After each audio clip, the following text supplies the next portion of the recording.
my name is Allie Z, and welcome to my Flosstube. I'm back after, gosh, a year. A year that was very busy and filled with lots of cool stuff. I'll do a life update at the end. I've been inspired to come back by a bunch of people, including Kenny, who I met at the Queen City Stitch Retreat last year, and also some other folks. And also, I love talking about my stitching. I love sharing my stitching. I've been missing it. I think what tends to happen, at least to me, is that I'll like not film because I'll be busy or something will come up, and then I get overwhelmed with the amount of stuff I have to talk about and where do I start and where should I pick up and blah, blah, blah. So then I just don't film and it goes longer and longer and longer and longer. And then I haven't filmed in a long time. But I'm back. I am going to film this video in parts. So I want to do finishes, which is the part I'm filming now. Yeah, I'll change the little board. Trying to do this mirrored is very challenging. There we go. Wait, nope. There we go. I'll change the little board. I'll change the little board when I'm doing, I want to do a finishes section. I want to do a WIP parade with everything that I've worked on in the past year and new stuff that I've started. And I want to do a plan section and I'll do a little life update at the end. I know like that's not everybody's favorite, but yeah, I'm excited.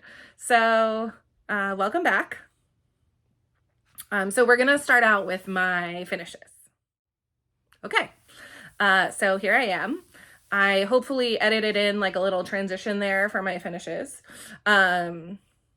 So these finishes are not in any sort of order. Some of them were WIPs last year. Some of them were not. They were started and finished. Yeah, I got a few things done in 2024. I had 3 finishes that I do not have here because they were gifted or were part of a swap. So I will show photos of those. And yeah, and then I have the others. I only have one thing that's fully finished, and it was sort of like, it is fully finished and I'm probably going to leave it, but it was a quick and dirty fully finished. So to get started, I'm going to start with something that was a WIP in my last WIP parade and actually was almost done. I'm leaning forward into the camera. You get a good close up on me because my stuff is on the table in front of me. So the first thing I'm going to show is, this is Butter Believe It by Silver Creek Samplers. This was almost done the last time I showed it. I think I just had to like add in the popcorn, and I did. This is my finish. I stitch it with all the called for. I switched this out and did my initials instead of the year. This is not the called for fabric. This is a Picture This Plus neutral. I think it's either Earthen or Legacy. I don't remember. Might be Legacy. 28 count linen. It is called for on Fog, which is a lighter and cooler, like gray color.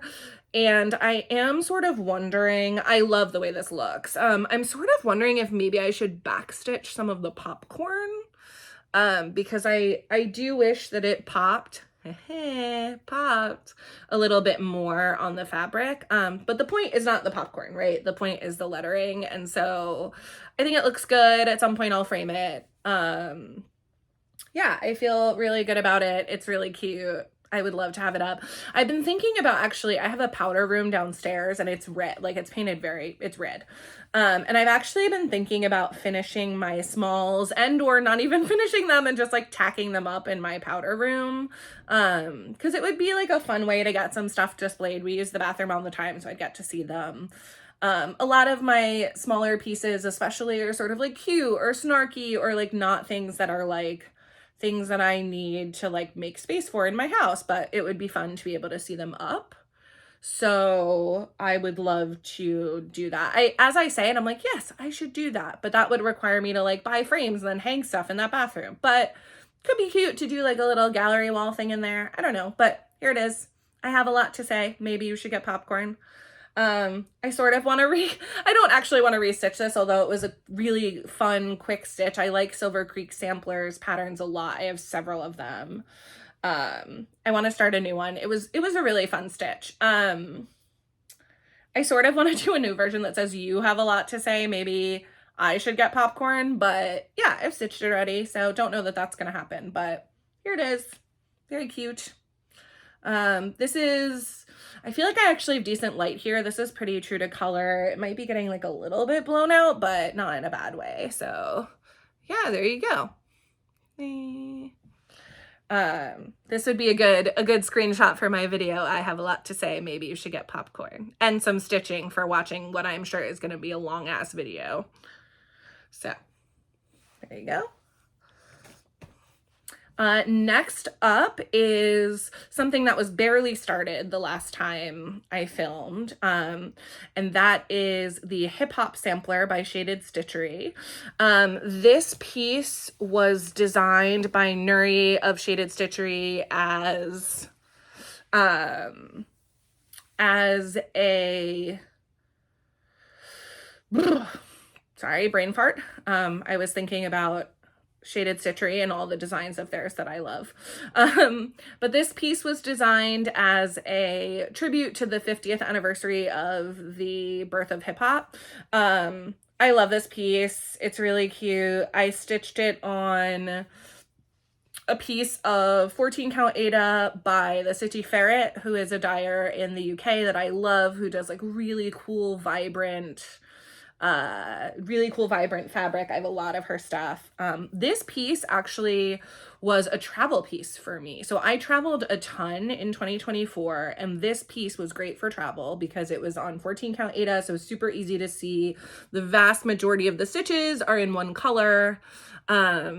And yeah, I just printed out the pattern and I had it and I stitched on it in many an airport, on a plane. So this was a really cool travel piece. It has a lot of travel memories associated with it. And also like, it's just an awesome design.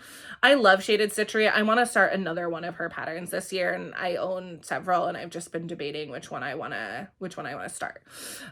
So this is slightly, I don't even remember if there was a called for fabric. I don't know. This is slightly modified from the called for. So the called for is the bulk of the stitching is in 310, which is black. And I thought that looked too harsh on this fabric color. So I actually did the bulk of the stitching in 3799, which is a dark gray. It's sort of like the next darkest color. And it was in Nuri's palette as well. And so I just sort of moved everything up a gradient. So I used all of the charted colors, and then I just did everything like a shade lighter. There is a mistake in this chart. It's actually really hard to see, but not a mistake in the chart, a mistake in my stitching. It's very hard to see, so I didn't fix it. If you look, the year 2023 is one row, one column closer to the records than 1973. It's supposed to be 2 stitches away. It's 1 stitch away. Also, Nuri charted in some sparkly floss, some DMC étoile. I shifted around where I placed that in the pattern. And I also added some metallic. So it is probably hard to see on the video because sparkly floss often is. I'm going to fold this so it's like, so you can I can bring it closer. But here's an example. Like I put étoile in the disco ball and like changed the shading on that a little bit. I stitched the record in étoile. Yeah, I stitched like this record arm. And then I also I used DMC Diamant and there was a yellow charted in the pattern, and I didn't love that with my fabric. And so instead I decided to add metallic. So I used the gold DMC Diamant and I stitched it on the little like mixed board sliders. I stitched it. These records are gold, which I thought was kind of cute, gold records. And then I also did the spray paint in gold, so it would sort of look like wet spray paint. The Diamant's pretty easy to stitch with. I like it. yeah, and it came out really cute. This is something I would maybe put like in a cross stitch gallery wall. I also just love it. I've been debating trying to find, hold on, I'm gonna like put it on my chest here. I've been debating, that's one of the advantages of big boobs. You have a built-in shelf. Anyway, I was looking for like a lyric or something to put up here, or potentially like take some of the wording from like the OG party invitation. So for those of you who don't know about the history of hip hop, DJ Kool Herc is often cited as the founder of the genre. He would throw he would throw these parties called a back to school jam, and the invitation, like there are photos of it that still exist, blah blah. And actually Shaded Stitchery released a pattern that was like a stitched version of that invitation. And so I was thinking about like putting some of the wording up here, like DJ Kool Herc, a back to school jam, and then putting like more modern lyrics on the bottom. I don't know, but finding something that like fit the width and what, like, I wanted it to sort of like run along the top and that I could like center and that was not too tall. So like finding something that would fit and felt appropriate was just really tough. I maybe would add something, but I mean, it looks amazing as is. I love how it came out. I'm really happy with it. Like I said, I really want to stitch more of Nuri's patterns. One of my plans for this year is I just wrote Shaded Stitchery start. I want to pick something and start it.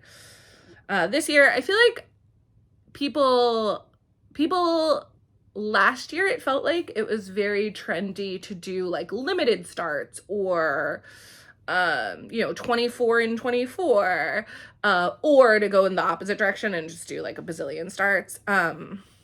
Yeah, I am not a stitcher who like makes any sort of like strict plans for myself or any sort of like rules about my stitching. I have no interest in that. I love to stitch.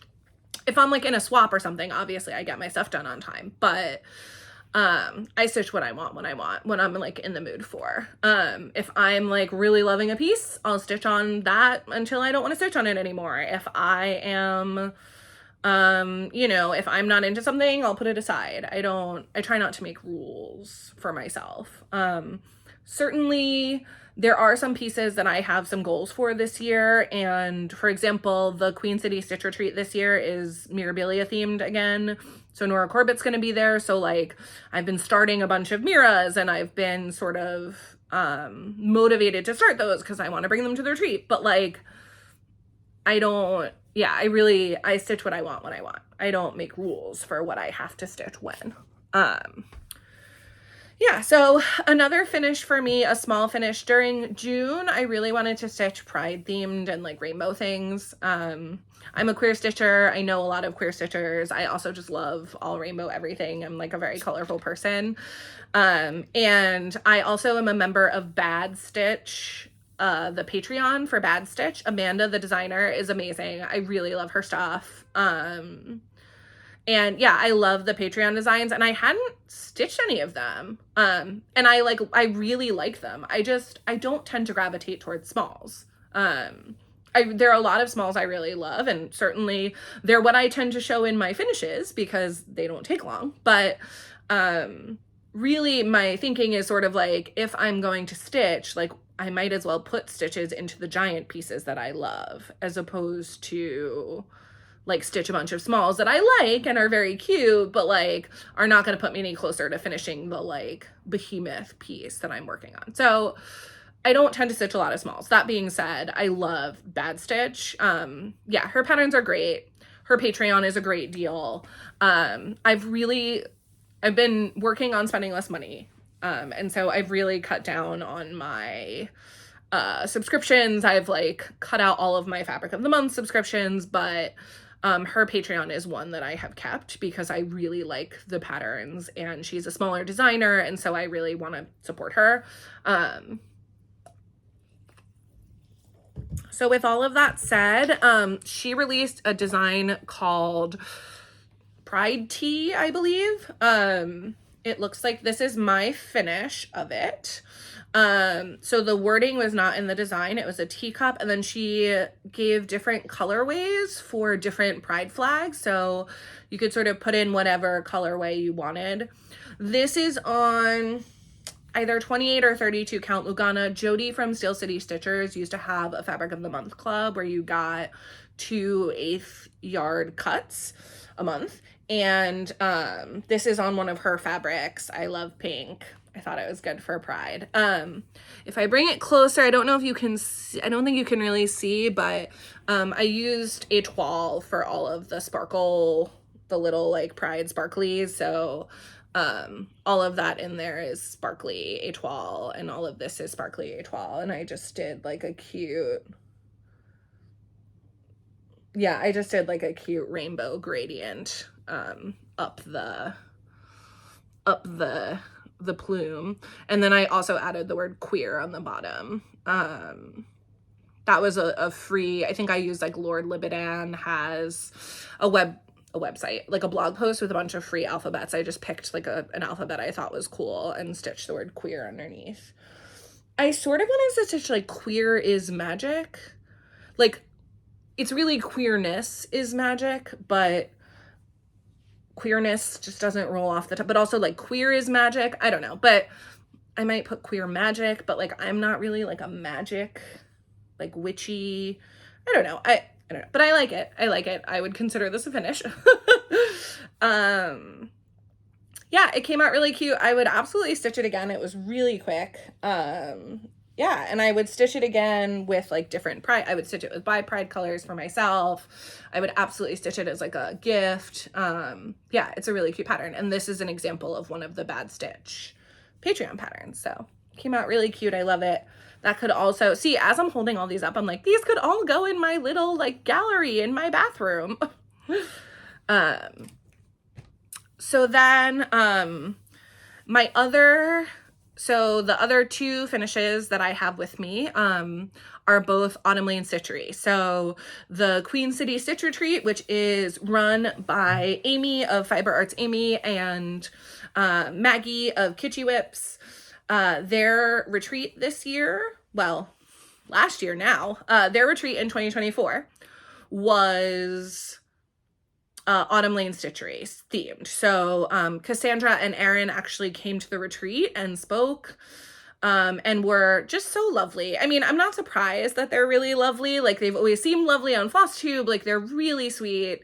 But they were just so great to meet. It was so great to meet them. They were really humble and gracious. And also just like, I mean, Erin's designs are really cool. If you have not seen the retreat pattern is so dope. Like, I'm dying to stitch it. And I actually bought like a couple of pieces of artwork of his that he had. He had like this like joyful witch girl. I'm realizing now I should have brought the artwork. I'll see if I can dig it up. I'll like insert a little clip or a photo here. But I actually bought like a couple of prints from him of his artwork that are not patterns. And yeah, I'm like really regretting. I've been seeing the mermaid patterns from the mermaid box that they just released. Their boxes are very hard to get because they're extremely limited edition. They sell out really quick. But and I'm like not a huge mermaid person either, but the mermaid pattern from the box they just released is so good. I love Fancy Ladies, and Erin's Fancy Ladies are like really cool, and they're very different, I feel like, from like the Nora, Mira, Bella Filipinas. They're a lot more like comic book inspired, and so they have like a different sort of graphic look to them. And the big mermaid pattern in the Autumn Lane Mermaid box is chef's kiss gorgeous. Love her. No notes. I really want to stitch her. I'm hoping that they release her like in a year or so I can buy her because she is gorgeous. Anyway, I did finish 2 small Autumn Lane pieces for the retreat. One of them I had as a WIP in my WIP parade a year ago, which I'm sure none of you remember. And that is Valentine Nomies, which was initially a magazine pattern, but now you can get as like a PDF on their website. And here it is, Valentine Nomies. So I stitched this all with the called for, with the exception of the buttons. I think the buttons were just like a different, but I think they were Jabco buttons. I don't remember, but they were different. They were not like the clay buttons. They were like little plastic buttons. And I decided to I bought like a whole assortment of clay heart buttons from Jabco, which is just another button company. And then I decided to use pinks and reds, and then I used like a little, you can see it has like little stitching. I think it's called an applique heart. I used a little heart with like little stitchy edges for that one. Yeah, this is so cute. I love it. I've never felt like I wanted to finish something into a pillow before, and the finish that they did was like a flat fold, but I actually would love to make this into a pillow. I just want to find the right backing fabric. These reds are sort of like almost like a dusty coral, like it's like a brick red and like a dusty coral, and like there's the lavender. So I really want to make sure that the fabric that I get for backing like matches the colors in the stitch. The other thing I just want to point out that I really love about Erin's work, and it's hard to see from back here, so again, I'm going to come closer. I'll probably get really loud, but if you look at the back stitching, so if you look closely at the back stitching, and I think you can see it really well on this O gnome, so I'm going to fold this so you can like see the O gnome up close. Yeah, okay. So if you look at this O gnome, you can see like the shadow and the weight of the back stitching all go together. So Erin actually in his back stitching uses 1, 2, and 3 strands of back stitching in order to give that effect. So you really see the different weights of the lines, and it really makes you feel like the shadow and the, you know, the lighting and all of that. And I love that. I think it really adds like a lot of depth and dimension. Again, I mentioned a little bit earlier that like graphic comic book kind of look. Erin does, I believe, do design for a video game company and like has a comic background, and I think it really shows in his art and in his work. I love gnomes. I have like a thing. I think gnomes are so cute. And I just love this piece. I love this piece. I want to do their Halloween Nomies too in a similar style, like the Halloween Nomies pattern has like a banner and like a frame and all this stuff. I want to take them out of that context and do them just like in a row like this. Yeah, so cute. I love it. I want to make it into a pillow. Yeah, I also think it would make a cute pillow because of the beads. Like, I just think it'd be really cute. So, love that. Love that. And then my last finish that I have with me is another Autumn Lane. This is actually, so I went to Hawaii last year for my friend Katie's 40th birthday. It was such an amazing trip. Like, oh my God, it was so cool, you guys. We went to Volcano. We spent 3 days at Volcanoes National Park on the Big Island, and it was so cool. I mean, we weren't there when it was erupting or anything, but it was, oh my God, it was so amazing. It was really, Hawaii is really amazing. I am not like an outdoors person. I don't hike, I don't camp, no thank you. But I did go on a hike in Volcanoes National Park. There's like it's what used to be like a volcanic lake, and you basically hike down, walk across what used to be the volcanic lake and now has completely hardened. And like up the other side again, and it's now like this massive crater. It's so cool. I mean, you feel like you're on another planet. Like the landscape is just so different. Yeah, it was amazing. Anyway, in honor of going to Hawaii, I stitched Hawaiian Mermaid. Now, Hawaiian Mermaid, I'm going to show you a photo of Cassandra, who's one of the designers. She also stitched it. This is like a model photo. So this is what the pattern actually, here, that way there's no shadow on it. So this is what the pattern actually looks like. I modified mine. I took out like a lot of the seaweed and stuff. So this is the pattern as charted. And then my version, I decided to do a slightly modified version. I wanted to bling her up. So, I stitched mine. Yeah, she's cute, isn't she? So I gave her purple beads for her necklace, little purple beads. I gave her like a little flower charm for her hair, which in the original, there's like a big flower there, and this is just a little wee flower. And so her hair, I had to like do some modification. Her hair is like a little flat, but that's okay. And then I also added, I took out like the starfish and stuff, and then I added some like shimmery iridescent sequins as bubbles around her. I love her. I think she came out super cute. I like stuck her in a hoop. Lest you think that this is some amazing finishing job, which I don't think you would, because like it's clearly not centered and whatever, but I just really wanted it, like I wanted to be able to put it on the brag table and like show it off finished. So I literally just like stuck it in a hoop and like real quick used some DMC to like gather this all together. But yeah, she's cute. I could hang her in my bathroom. Yeah, so she, I love her. She's really cute. I think she's really pretty. I love like the sunset color. I love the sunset colors, that like little sort of like kawaii look. She's really cute.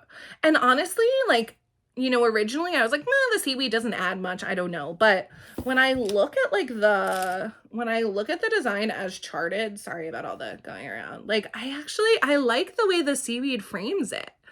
And so there's a part of me that almost wonders if I should like go back and stitch it in, but likelihood that I do is low, and she's already really cute. So yeah, I don't know, but she's very cute as charted. She's very cute my way too. I did enjoy like getting a little creative and like adding those sparkly bubble embellishments. I think it fits the tone of the piece. I don't know that I would do that like with a mirror mermaid, but with something like this that's really cute, like I like the way that came out. So that's Hawaiian Mermaid. And then the other 3 finishes that I had, all of them I have photos of because I don't physically have them in my possession anymore. So the first, I gotta like find them in my little photo album here. Okay.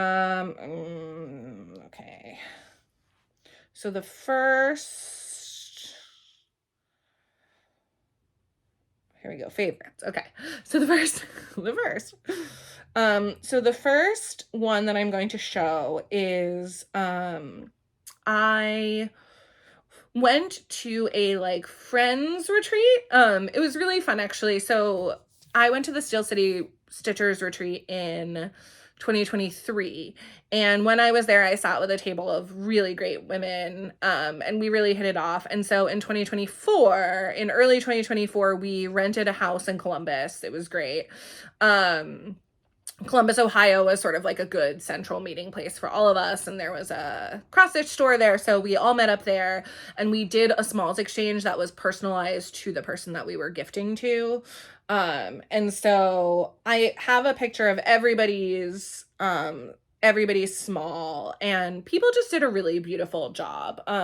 So here's a photo of all of the smalls. And so the one that was gifted to me, I'm sure you can tell, but the one that was gifted to me is this project bag right here with a rainbow, a gnome, and an owl, because I love all of those things. I love it. It was such a sweet gift. And this one over here, the little turtle, was my stitch. So I stitched, this is one of Satsuma Street's Flower Friends pattern, Myrtle the Turtle. And so I stitched her little, that's 36 count, I believe. So I stitched her using all the called for on 36 count, and then finished her on like a little box, which I painted. So she's super cute. I love her. I think if I were to do another smalls exchange, like, and it was appropriate, like I really like the other 2. One is a bird and one is an elephant, and I would definitely stitch those. They're really cute. Then I love doing, so then the next piece, I love doing Heather, whose Instagram is Link is my homeboy, and she used to have a Flosstube. I'm not sure if she's filmed in a while, but she runs both stitchy swaps and artist trading card swaps for stitching, and Yeah, I love doing her swaps. Okay, y'all. Sorry. I love doing her swaps, and she did a snarky, funny swap. And I know that the person who was my partner, I knew loves like animals and stuff. And so I took a pattern by Needle Lot Designs and I added my own text. So the image is from a pattern by Needle Lot Designs called Marsupial Madness. And it is a very cute little raccoon on a trash can. And I added a little crown for the raccoon, and I added the words, "It's called a trash can, not a trash cannot." And I stitched that on, I used the called for floss in the image, and then I stitched it on perforated paper, and I mounted it onto like a little notebook. Yeah, I love it. I love Needle Lot Designs is another one. I'm a member of her monthly club. Her animal designs are amazing. I'm starting one of her designs hopefully within the like literally I have it prepped. I just need to like start it basically. Yeah, I love her stuff. I am a monthly member for her as well. But yeah, that came out super cute. I love that. And actually the item that I received for that swap is, wait, is it this way? No, it's not this. It's this way. Okay. Is over here. And actually I'm going to get it down. I love Parks and Rec. And the person who stitched for me found one of my favorite Parks and Rec quotes actually, which is the great Ron Swanson, "Never half-ass two things, whole ass one thing." And she stitched me this little flat fold, which I now have in my library, and it sits up here. I love it. It's really cute. And actually, I had saved patterns that say that and just hadn't gotten around to stitching them yet. So there you go. All right. And then my last finish, I actually don't have a photo. I swear I took one when I finished it and gave it to my friend. And I like went through all of my photo. I cannot find the photo. So he's going to send me a photo later. But my friend loves wolves. And so I picked out, and also just loves nature and the mountains. And so I picked out a wolf silhouette pattern from Etsy, and I'll insert the picture that he hopefully will send me later. I will insert that photo here. But I finished that for him, and I framed it and gave it to him the last time I visited him. And so those are all of my finishes. You can see the light changing a little. So those are all of my finishes from 2024, which I thought was pretty good actually. Like I didn't get anything huge finished, but there's like a few.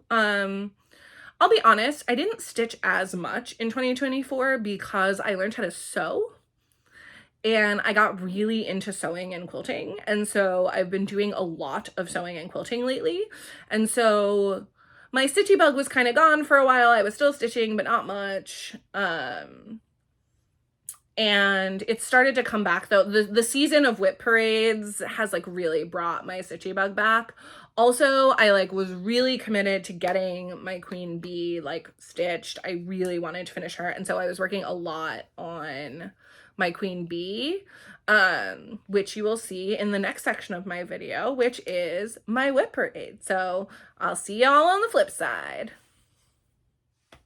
Hello, and welcome to the WIP parade part of my video. This is the second part of my video, I believe. And I will be showing you all of the pieces that I have worked on since my last WIP parade and started since my last WIP parade. There's actually more than I thought. I had initially been surprised by how much I worked on last year because I sort of lost my stitchy bug a little bit last year. I was traveling a ton, especially in the first half of the year, and then I learned how to sew in February, and so I've been spending a lot of time with my sewing machine. I've gotten really into quilting and buying quilting supplies, of course, and also just like, yeah, learning how to sew.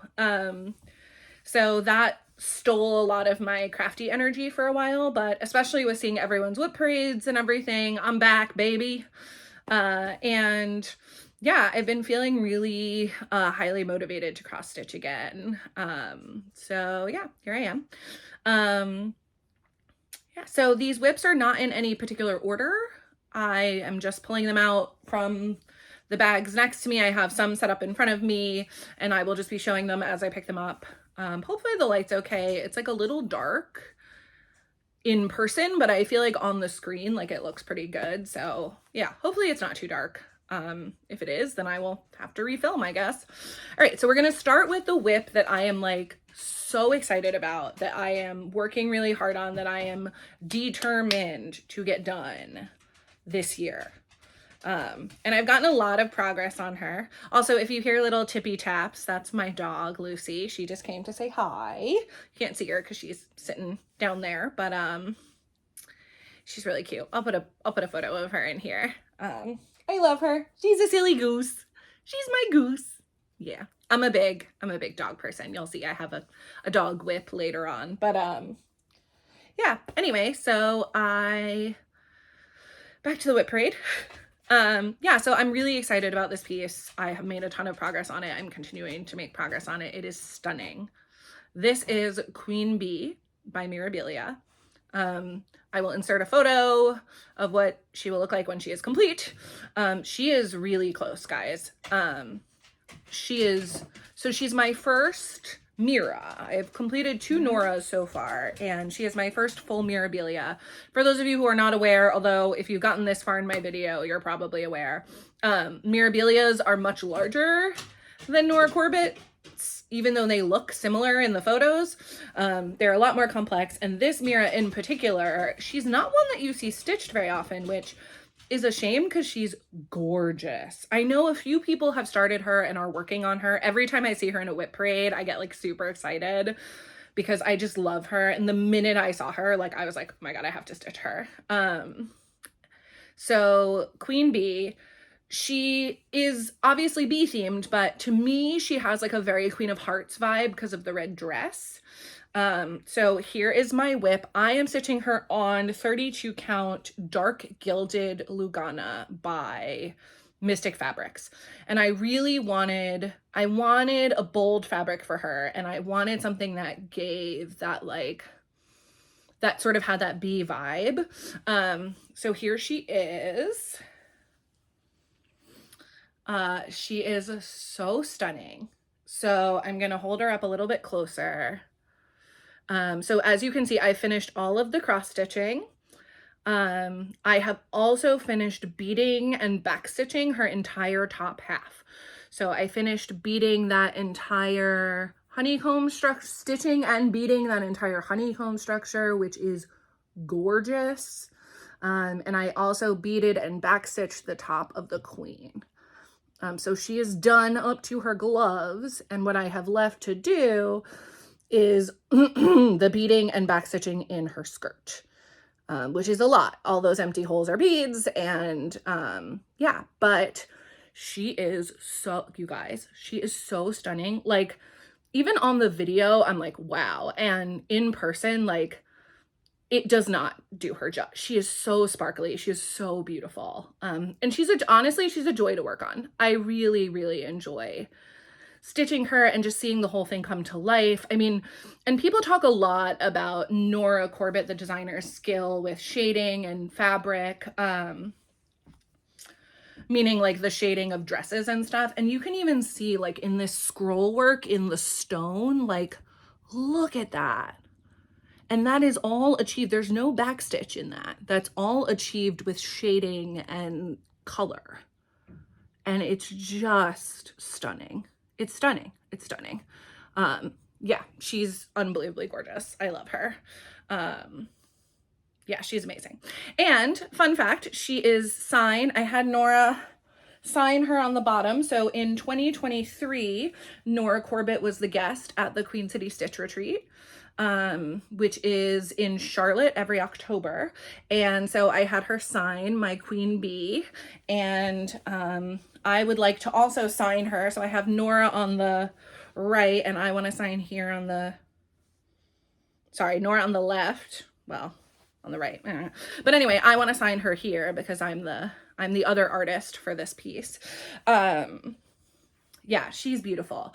And I actually purchased the original drawing, that the sort of like drawing that the pattern was based on, from Nora. So when I complete this, I want to get it double framed in a double matte with the drawing next to it. So it's going to be obviously like a big centerpiece for me in my home. Yeah, I just love her. I love her on this like honey colored fabric. It was a perfect pick. She's looking so gorgeous. Yeah, I'm so excited. And I really want to finish her, A, because I want to see her done, and B, because I want to bring her to the Queen City Stitch Retreat this year.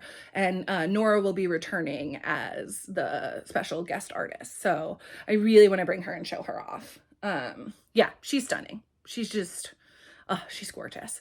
And it's the red and black skirt with the white collar. It's like a very Queen of Hearts vibe, to me. But yeah, I love her. She's beautiful. She's so beautiful. Oh my God. Okay. I am a huge fancy lady stitcher, especially Mira's and Nora's. I do have some Bella Filipina patterns. I haven't started any of them yet. But yeah, there are just so many Mira's and Nora's that I want to stitch. I could probably just stitch those and like be happy, honestly. I mean, no, because we all know there's like so much amazing stuff out there to stitch, but yeah, amazing. All right. Next up is another whopper of a project. This is another long-term project for me, and many of you have seen this. Many people stitch it. This is Halloween at Hawk Run Hollow by Carriage House Samplings. And when I started stitching this, I was still like a relatively new stitcher. And I tried stitching it on 40 count and was like, this is terrible. I can't see it. I hate this. It's too small. It's too tight. Especially, so the called for is 40 count legacy linen, by Picture This Plus. And Picture This Plus, in my experience, and it seems like a lot of stitchers' experience, tends to be pretty tight. And I'm having that experience in this piece as I stitch it as well. And so like trying to stitch this on 40 count, I was like, I can't, I was too new of a stitcher. It was too small. So I had a piece of 32 count legacy Lugana, and I was like, great, it's the called for color. It'll just be a little bit bigger. Y'all, it is much bigger. I joke around and say that if I don't complete this before I die, it has to be my shroud. I think even if I do complete it before I die, it might have to be my shroud. It is on a half yard of 32 count legacy Lugana by Picture This Plus. Here it is. I have to like lean back to get the whole thing in the video. So I finished this year, big victories. I finished the border. I also finished the third block, and I'm working on the fourth. And I will say, you know, I'm stitching this 2/2, and it's tight. Like it's a 32 count Lugana by Picture This Plus, and like you can hear me pulling those two threads through on this fabric, which like a 32 count, normally 2 threads is like whatever. But it's looking great. I actually really love it big because I'm like, she's a big girl, like it just is what it is. And it's a joy to stitch on. It's really easy to stitch on. I actually travel with this a lot. Like I'll bring it in the car. And so that's actually why, if you look at, I'm currently working on the 4th block. I'm going to fold it. So I'm currently working on the 4th block, and you can see in my work, you can also see my needle minder says 1 stitch at a time, because that's my reminder to myself when working on such a large project. But if you look at the way that I'm stitching this, you can see, like, you probably can't see it in the yellow, but what I tend to do with this, because it's a lot of block stitching and also because I like to travel with it, is I'll stitch half crosses. And then when I'm in a place where I don't want to have to look at my pattern or I need some sort of mindless stitching, I'll fill it in. And that works really great. Honestly, on all of the blocks, there's a lot of block stitching. Like if you look at this one, there's the moon. I like filled in this whole bottom area that way. On this, I stitched the outline of the trees and then like filled in the trees and then filled in the bottom. So it's like very enjoyable to stitch, actually. Yeah, I love it. I'm really enjoying stitching it. I do have a goal for this one. Again, I don't really, like, I'm not someone who like holds myself to goals, but I would like to have this done by the Halloween of my 40th year, which is 2028. And when I declared that, I basically was like, okay, I have to get 2 blocks done a year to make it. Because I'm currently 36, about to turn 37. So I have, so from this October, I'll have 3 years, so 6 blocks. There you go. That being said, I really enjoy working on it. If it doesn't get done for when I'm 40, it doesn't get done. It's fine, but I do tend to work on it a lot. It's really fun. And believe it or not, despite it being huge, it's a travel piece for me. I'm stitching it in all the called for DMC. When it's done, I'm gonna have to wash it because, like, again, I take it with me a bunch of places, but that's okay. I'm comfortable watching this because it's DMC. And even though it's hand-dyed fabric, it's not like a super bright color. So even if the color washes out a little bit, like, it'll still look good. Yeah, I'm loving this. I'm so excited. I like the map of Hawk Run Hollow. I don't love the C one. I like some of the blocks. There are other ones that are okay, but this one, the minute I saw it, I was like, I have to stitch this. Yeah, and it's great. So that's Halloween at Hawk Run Hollow. Next up, we have another Nora Corbett. This is a Nora design. And this is Autumn Blaze by Nora Corbett. And I am actually doing this. I was inspired by Melissa of Sheba Designs. Melissa makes amazing project bags. If you don't have any, you should get some. I would say probably like at least half of my project bags are by Melissa. She is an amazing project bag maker and she uses really fun fabrics that I love, especially Tula Pink. So I have a lot of her project bags, but she's also an amazing stitcher and she is stitching all of her Mira's and Nora's very small, like on 40 count, because she lives in a fairly, like, in a condo or an apartment, and she doesn't have a ton of space on her walls. So she is stitching everything small. So we actually started, at the 2023 retreat, we started the hashtag Petite Pixie Sal. Spoiler alert, Melissa is done with her Petite Pixie. I am not.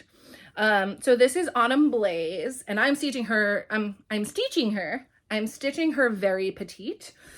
This is 28 count Mari Lake by Crosswing Collection. This is actually, Crosswing Collection actually paints their fabrics. It's a gorgeous piece. I love it. It is designed, I believe Crosswing designs their fabric for specific patterns, but I just thought this was such a beautiful backdrop for like a pixie or a mermaid. Actually just bought a half yard of it so I can use it, for more. But this is Autumn Blaze 1/1 on 28 count. So she's really itty bitty. Yeah, she's so small. She's looking great. And instead of beads, so when people shrink down Mira's or Nora's, what they will do is they will use like size 15 seed beads, which are smaller, and this is what Melissa does, I think, or they'll use metallics in the place of beads. So Melissa actually very generously gifted me the Petite Treasure Braid metallics that match the bead color for this. And so I actually have those metallics, and in place of beads, I'm going to stitch the bead spots in metallics. So yeah, I only work on her when I like have good light and can concentrate because she's really small. But she's looking so pretty and petite on this. And this is half of a fat quarter, you can see. So the other nice thing is it conserves fabric. So yeah, I don't love stitching this small, to be honest, especially on a Mira or a Nora. Like, I like them bigger, I do, but I do think I want to stitch another like fairy or pixie on this side to sort of match her. I don't know, we'll see, but I love her. She's coming out really cute. I love the pop of the pinks, and I think the oranges are going to look really great on this fabric. Meanwhile, I'm at 15 minutes and I've only done 3 whips, so it's going to be a long video. Buckle up, buttercup. Yeah, sorry. I'm not that sorry, but you know. All right. So here are 2 more travel pieces for me. So I have trouble sitting still. I have ADHD. I'm definitely neurodivergent, for sure. And I have a few things in my life that I do on a fairly regular basis where I have to sit and listen. And so I will bring my stitching to those things. I have like a regular meeting that I attend, and I will bring my stitching to that. And so these are I'm about to show 2 travel pieces that I carry with me. So this is the, I actually have a printed photo for once. This is the Remember Me Pin Keep by Scattered Seed Samplers. And I bought this at a cross stitch shop. I'm not sure what it is. It's not like my normal design. I think I really love roses. And I think that sort of like attracted me to this. Yeah, it's not my usual style, but I really love it. I don't remember, I'm looking at the back. The called for is Vintage Country Mocha. I am a bit of an outlier. I don't love Vintage Country Mocha. I don't like the like printed modeled fabrics. I find the like regularity of the modeling to be sort of distracting. And I just feel like there are so many pretty hand-dyeds out there, and yeah, I am a hand-dyed fabric girly. And also, like, if I want like a more I don't know, I just feel like, yeah, I'm not a Vintage Country Mocha fan. So this is 36 count. I'm stitching it on 36 count Chai by Seraphim Fabrics, and I am stitching it 1/2. So I'm using 1 thread on this, and here's where I'm at. So I've gotten about a little less than half done. I need to like finish this bird with the flower, and then I will have finished that half with the exception of the words. And again, I'm not in any rush on this. It's a travel piece for me. I'm pretty sure there are like mistakes and weird stitches in here, but again, travel piece, it's okay. Yeah, and it's coming out beautifully. I love it. I'm using the called for colors. Yeah, very, very pretty. Very, very pretty.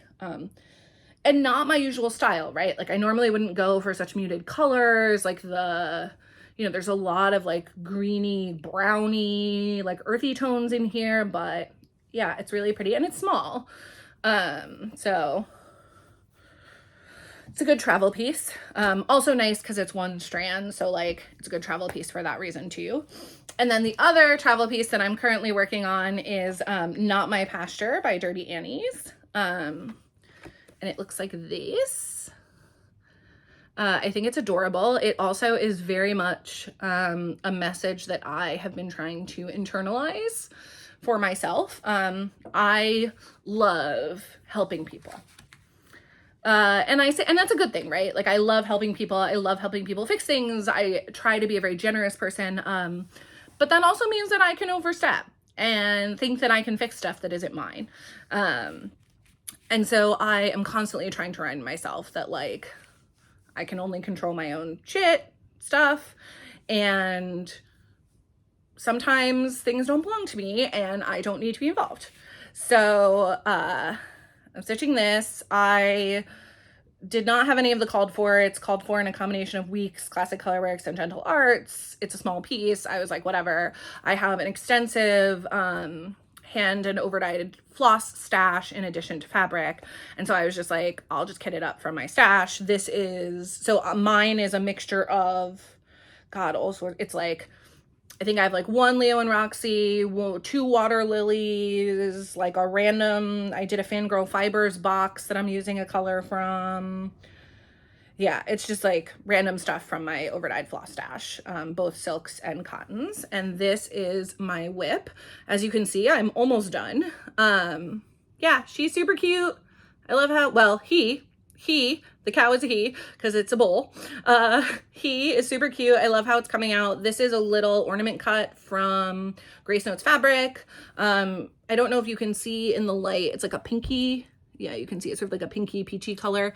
I have several other little ornament cuts picked out because I want to stitch this like multiple times and give it to friends of mine.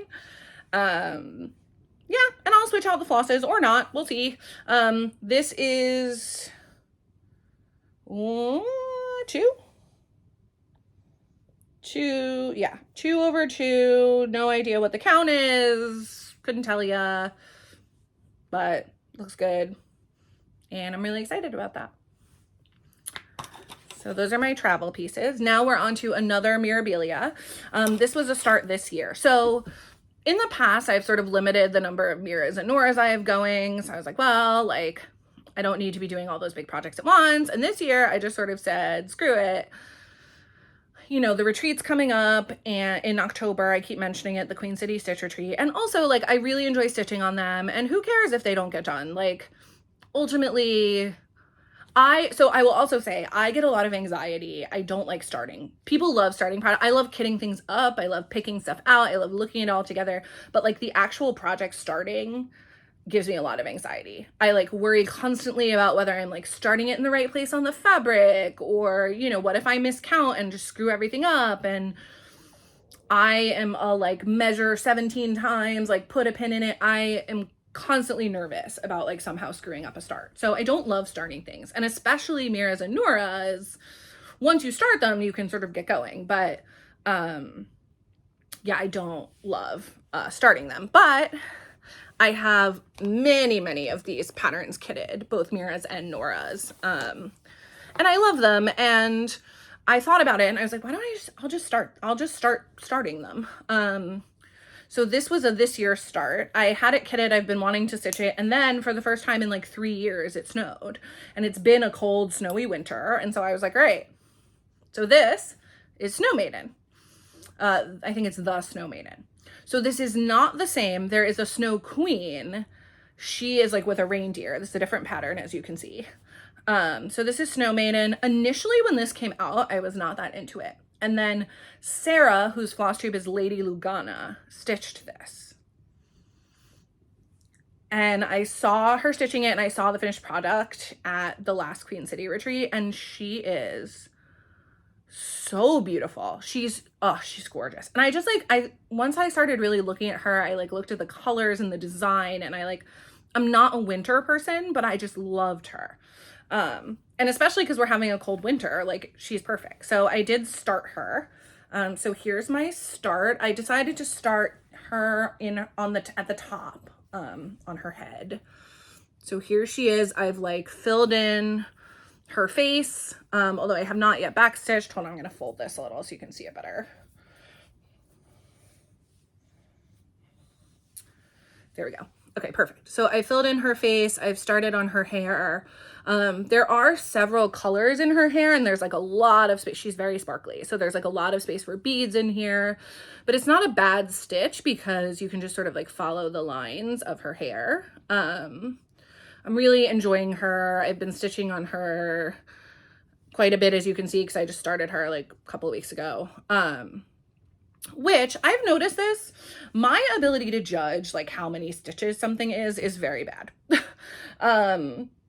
You know, I was stitching something and I made this little start, and I'll show it to you at some point in this WIP read, and I'm looking at it and I'm like, God, that can't, like 100 stitches maybe. And then I looked at my stitch counter because it was on Pattern Keeper, and it was like 230 stitches. And I was like, what? That doesn't look like 230 stitches. And Miras and Noras are paper patterns, so I have no idea how many stitches this is, but like it's a decent start. They're just really big, so like, you know, there's a lot more to go, but it's a decent start. She's looking beautiful on this fabric. This is 32 count linen Morning Mist, upside down. This is 32 count linen Morning Mist by Fiberlicious Yummy Fibers. I was in her Fabric of the Month club for a while. I have dropped all of my Fabric of the Month clubs at this point, but I would highly recommend hers. The colors are gorgeous, very unique, very saturated. She's great. All right. So next up is, once I saw this pattern, I was like, I must stitch this. This is Unhinged by Stitched Tits. I love this. I have several other patterns by this designer. And I was just like, oh my God, I have to stitch this because I am unhinged. And my love for cross stitch is unhinged. I think the hashtag I made was just like unhinged Sal. I'll have to look, but I have a bunch of like amazing, crazy colored hand-dyed fabric. And so I was like, fuck it. I'm just gonna, whoops.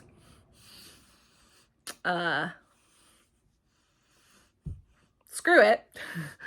I'm just going to stitch this on like the craziest fabric I can find. I'm using the called for DMC, but yeah. So this is 32, 36 count opalescent Lugana by Hand Dyed by Rolanda, who, if you have not seen her stuff, she's on Etsy. She's a Canadian dyer.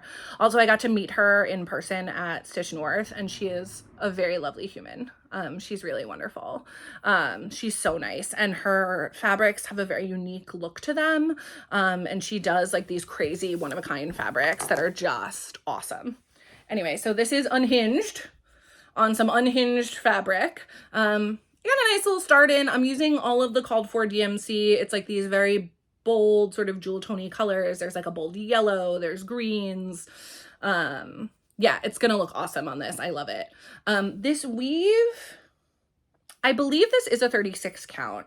And this weave is quite tight. I'm stitching it with 2 strands. Maybe it's a 32. I'm stitching it with 2 strands because I wanted good coverage, and it's tight.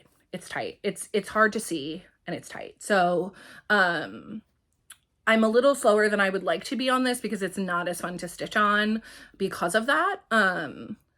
But I really love it on this fabric, and so I'm not willing to switch the fabric. So I will be suffering through the struggle because I really like the way it looks with the 2 strands and everything. So all right, next up is another piece, which I have to show you the needle minder from this one. I love this. So last year at the Queen City Stitch Retreat, we did like a little needle minder exchange thing where people had a little board at their seats with needle minders that were up for trade, and then you could trade with them. I don't know how many people were into it. I was very into it, and I got a bunch of really great needle minders, including this one. So it says, "Today I am a serious goose." It looks like this. I especially love it. So my dog's name is Lucy, and we call her Goose all the time. I'm pretty sure she thinks that's her name, in addition to Lucy. But I love it because she can be a very serious goose sometimes. I also think it's funny. I have it on a modern folk embroidery project, which, while not always serious, this project has like a more serious vibe. And so I think it's just like a cute thing. I don't know. Anyway, I like that needle minder. I don't know where or if you could get another one, but it's awesome. And I did get that in the needle minder trade at Queen City. I'm a big collector, as many of us are, I think. I'm looking over to my right because I have my board of Disney pins up there. I'm like an adult Disney freak, and I love Disney, and I love collecting Disney pins. And the needle minder trading was very much had like a Disney pin vibe. And so I was like super into it. Yeah, anyway, back to the matter at hand. So this is, I believe it's called Birds from Bernard's Books. And this is a modern folk embroidery piece. I'll put a picture of it up here. I am stitching it on 32 count paper bark linen by Fox and Rabbit in DMC 816. And here is my progress. This piece is a joy. This is my second modern folk embroidery, second modern folk embroidery start. This will also be my second modern folk embroidery finish. Yeah, I love stitching on this. I want to give it as a gift to my boyfriend's parents when it's done. I think they would really love it and appreciate it. But also, it's a beautiful piece. I decided, so I stitched this whole top border, and then I decided to stitch down the middle and stitch the middle section, and then I will stitch in the borders because I wanted to be able to stitch these, so the border has these like straight lines in them, and I wanted to be able to stitch the straight line down in one unbroken line, and know where it ended and know sort of like where to go with those stitches and be able to just like do that. So that's why I stitched in the middle. I also really enjoy doing this like negative space stitching, so I don't think I will mind like stitching in these borders at the end because I really I finished a long dog a couple of years ago, and a long dog samplers piece, and there was a band of negative space stitching in that sampler, and that was like my favorite part of the sampler to stitch. So, and I really enjoyed stitching this top section. So I'm actually looking forward to stitching those borders. Yeah, and it's so beautiful. And the 816, like on this fabric, the fabric, I don't know if you can see it in this light, but it has like a little bit, it's very neutral, but it has like a little bit of a pink-ish cast to it. Like, you would look at it and say, oh, that's tan, but it has like a little bit of a pinkish cast to it. And I feel like the 816 like really picks that up really beautifully. It's looking gorgeous. I love this red. Yeah, it's great. I'm honestly tempted to stitch another thing. And I mean, I bought way too much floss. I don't know what I was thinking. I bought like, I don't know, like, like 8 skeins of floss, and it's 16,000 stitches. And I am not going to use 8 skeins of floss. I don't know what I was thinking, but, although maybe I will, because I have not stitched like the densest parts of it yet. So, but I am assuming that I will have some floss left over. And again, I love the way this looks. So I'm like, maybe I need to stitch another piece with this color combo, because whew, gorgeous. All right, so that's all the stuff that I had laid out in front of me. I'm now gonna start pulling stuff out of bags because I don't want to pause and lay out. I'm rolling. So sorry if there's zipping and buckling and all of that. All right, so this is a piece that I started this year. This is The Baker's Wife by Mirabilia. I love this piece. I am a member of a group on Facebook called, I think it's called Mirabilia and Nora Corbett Conversions Full. I don't know. If you look up Mirabilia Conversions on Facebook, it's the group that has a lot of members. And it's where people post like full-on color conversions, or if they're doing like any sort of like design melding, they post that kind of stuff there too. And someone did like a Delft blue inspired version of The Baker's Wife, which I loved. So I will post a picture here of their finish. Beautiful. They stitch it very small. So, and they very generously shared their conversion with the group. So I pulled that conversion. I have all the floss. You can see it here. It's all different blues and like grayish blues with some pink for her cheeks. And I am stitching this on white, 32 count white linen. And I have a very small start. I started at the top of her head, and here is my little start on her. And I'm going to be using that blue conversion. If I come across something I want to change, I will, but I really want it to have that matte. And I'm not using any Krynic. I will be converting the beads into blues. The woman who initially stitched this, she did it on, I think she did it on 28 count 1/1. So she stitched it very small. And so she used like very petite beads. So I will need to do find my own bead conversion, which is fine. And so I will be doing that once the time comes. But for now, there's my start. She's a smaller Mira. So and honestly, like this was 1 day's worth of stitching. I think she moves fairly quickly from what I can tell. So I would love to have her done for the retreat. I don't know that that will happen, but it would be cool. Again, I stitch what I want when I want. And right now I'm feeling motivated to stitch on a lot of Miras and Noras. So hopefully I'll get some good stitching done on those, but we'll see. I was very briefly a member of Tiger Lily Designs Keeper Club, and this is one of the keepers from the club. I love it. I wish I was still a member, but like I said, I got out of all of my monthly clubs and things. I'm trying to be more responsible about spending money, and so that's one of the ways in which I was cutting down my spending, and unfortunately that means no more Keeper Club. Which is a bummer because I really like, A, I like Tiger Lily Designs. I think she's really rad. And B, I really like the keepers. But it'll be like, it's good for me in the long run, right? And it's easy money and everything, but sad face. All right, next up we have Yellow Submarine by Blackbird Designs. I do have a picture of this one. Here we go. Yellow Submarine. Love this piece. So the called for is Cedar Plank by Lakeside Linens, and I actually have a piece of vintage cedar plank by Lakeside Linens, which I am using for this. And then also I have Octopus Garden. Now, I think it was Pam from Stitching in the Land of Good Enough and Stitch New England. I believe she stitched these, and like right when I started watching Flosstube, she was finishing these, and I just loved them.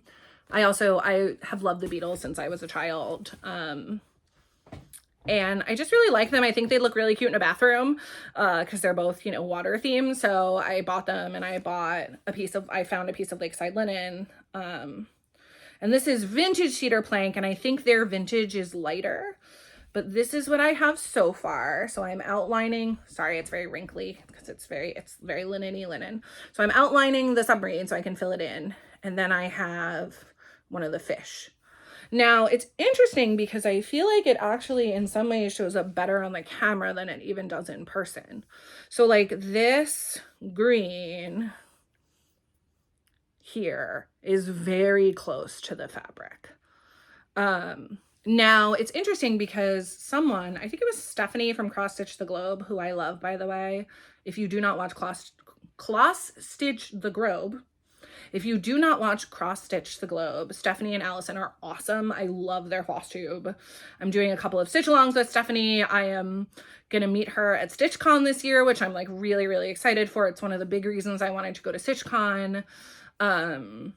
Yeah, they're awesome. Watch them.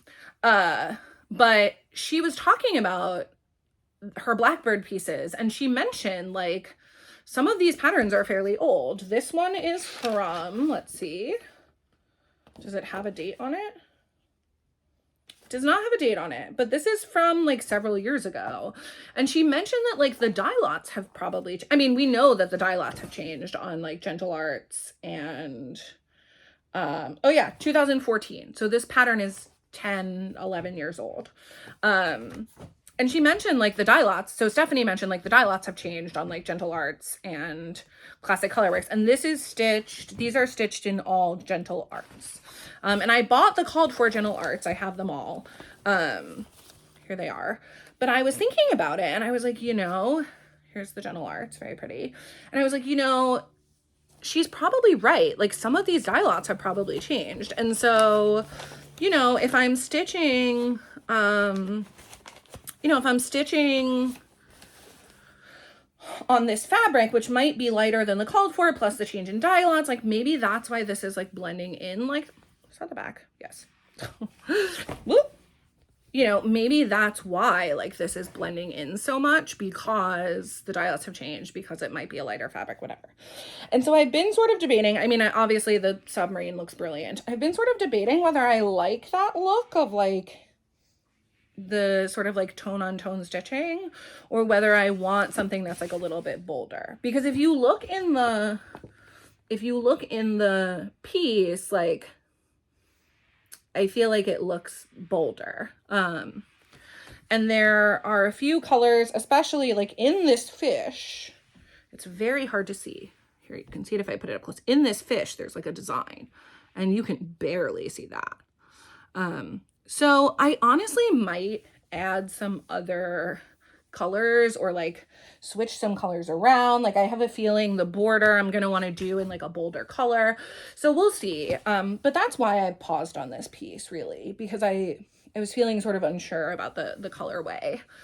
And after hearing Steph say that, I feel a little bit more confident. Like I originally was like, oh, I really want to stitch it as charted. Like I really like the colorway, but I'm feeling a little more confident in maybe switching some of the colors out just to give it that little bit of extra pop, because maybe the dye lots have changed. Yeah, I don't know. So yeah, I do want to keep stitching on that. My niece really loved Yellow Submarine when she was younger. She's 5 now, so it's not like she's old, but she really loved Yellow Submarine. Of course, now she's like, no, don't play that song, but I still love the Beatles, and initially I thought I might give it to her, but now I'm like, well, if you don't like it anymore, then I'll just keep it for myself. So we'll see.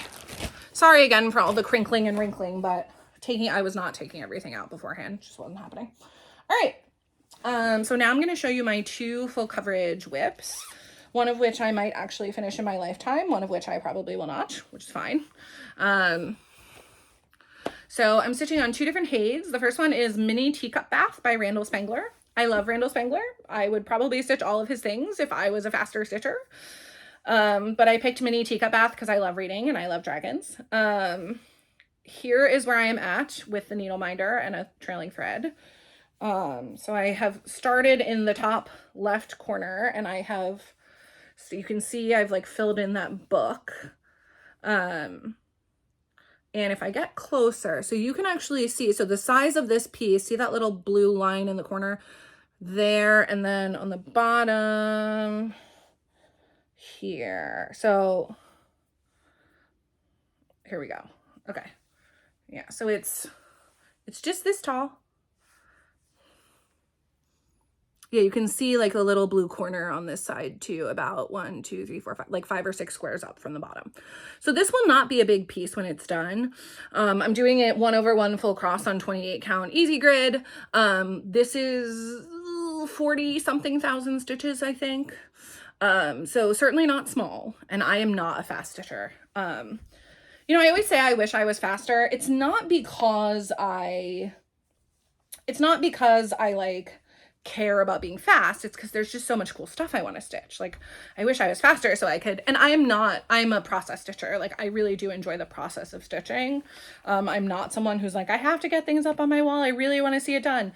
But yeah, it just would be nice to have the opportunity to like work on more projects, which is why I have gotten to a place, I think, where I'm like, whatever, I'll just start stuff if I want to work on it, like whatever. All right, and now my full size full coverage, which I think will be a lifelong journey, and we shall see, is called Galaxy Girl. It is by Molly Harrison, I think. I'll put the name on the screen. And I love her. I think it's a beautiful piece of artwork. I love all the colors. And I am stitching the regular full size because I looked at the mini and it just was too great. You can see, so if you go on the Heaven and Earth Designs website, which Heaven and Earth Designs has now pivoted to using a lot of AI art in their designs, which I do not love. I purchased both of these pieces before that was the case, and I think going forward, I do love Randall Spangler, and Heaven and Earth Designs is the company that publishes his stuff as cross-stitch, but I don't love that Heaven and Earth Designs uses, or Hade uses AI, a lot of AI, especially lately, and so I think going forward, I probably would not purchase from them. I feel sort of mixed about it, because on one hand, I certainly will never purchase AI art from them. And on the other hand, you know, I like, they do have the designer, some of the artists that I really like. So I don't know. But anyway, so this is Galaxy Girl by Molly Harrison, I think. This is a full-size Hade. It is like 200,000 stitches, I think. So I started in the upper left-hand corner. I'm doing it on 28 count easy grid full cross. I started in the upper left-hand corner with the pink background. I was like, that's cool, but I'm never going to get to anything that I can actually see is a thing. And so I counted and I moved over to the girl and I went in on her eye.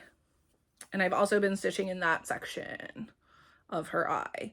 I also did not realize, it took me starting over here to realize, like, so this is 200 stitches in, right? So this is the top, and this is 200 stitches in, right? So this little section, so her eye is in the top, it's like in the top third of the piece. So I'm gonna fold, so this is the whole piece of fabric. You can see the blue numbers on the side. Way down here is 500. That's the whole length of the piece, okay? So let me fold this in half so you can see what half of the piece will look like. So this is half. Here, I'm gonna fold on the 250. There we go. Okay. So from, and I'm also going to fold this in half this way. just so you can get an idea. Well, no, I can't fold it in half that. Anyway, just so you can get an idea. So from the top of that pink to the bottom fold is the top half of this piece. And that's where her eye is. So her face, and then the bottom is all like her very cool, like scaly looking like dress, I'm assuming. But knowing that, I'm sort of like, I might end up just like, I'm going to work from the top down, and I might end up just like chopping it off somewhere once I get down there, because I don't know that I'll ever finish it, right? But I'm enjoying it. Again, it's really cool. It's very cool to see this come to life. Just to bring it a bit closer, like, sorry, lots of folding happening here because it's a big, big piece of fabric. You know, it's really beautiful to see. Very cool. Yeah, and I'm enjoying like stitching something that actually looks like something too. I mean, I love that top left corner because I like pinks, but yeah, it's like cool seeing like the shape of her nose is like starting to come in over here. Like you can see like her hair, where her hair falls. That's cool too. So yeah, I'm enjoying that. I pull it out when I want a different kind of stitching. Yeah, there are so many full coverage pieces that I really like. So many people are stitching Amy Stewart pieces that are beautiful. Stitch is So Beautiful is a shop on Etsy that has an artist named Eater Joy Rosa, who I just love his artwork. And I have several of those charts, but again, they're all huge. And I haven't started them, but you know, I wish that if I had all the time in the world, I would stitch more full coverage. But again, as a slow stitcher, yeah. But that's okay. It really is. It really is okay. All right. Next up is Dog's Declaration by Ink Circles. I'll put a picture of it here. I am stitching this using the called for Valdani floss. So Valdani has like, I think silk flosses that come in like balls. This is regular Valdani 6-strand cotton. And I love it. It's really lovely to stitch with. It's beautiful. The variegation is beautiful on these. Like, look at these colors. It's really pretty. I love this like tealy, this is called Black and Teal. Like, it's gorgeous. That's beautiful. I love, there's this color, it's Antique Violet. That's like a sort of like a browny purple with like some gorgeous variegation. Really pretty flosses, and they're very matte. They have a very matte finish. And I just, yeah, the whole palette is really pretty. This is by Ink Circles, and I am stitching it on a 28 count mystery slash mist-dye linen by Grace Knows Fabric. Now, I love this linen and I think it's perfect for this piece. I did not think about how large this piece was going to be on 28 count. She's gonna be big. And as you can see, I have several large things. So I'm going to have a wall of cross stitch with like multiple huge frame pieces. Whoopsies. But I love this linen, and this, so Grace Notes, I really love Grace Notes as a dyer, and Corinne, who owns the business, is like one of the loveliest, nicest people you'll meet. She's incredibly sweet. Her whole family is awesome, honestly. And I went to their retreat. I was supposed to go last year and I got sick, and then, but the year before was the first year. I'm hoping to go this year again. But I went to their retreat, and that's where I got this piece. And Corinne dyes really beautiful fabric. I have several pieces on their fabrics. But the thing is, most of them are one color. So, you know, it'll be a beautiful color, but it'll be like modeling of that color. And some of them are more heavily modeled or less heavily modeled, but it's all one color. This piece, I believe, was like a mist dye or an experiment. I don't know. But this piece of fabric has like pinks and browns and some green. It is gorgeous. Anyway, I have a full half of it. And here is my start on Dog's Declaration.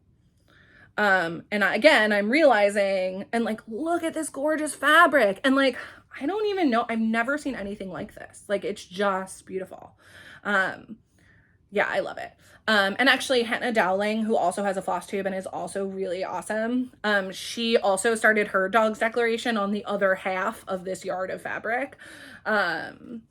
So we're essentially stitching matching pieces, which is really kind of fun.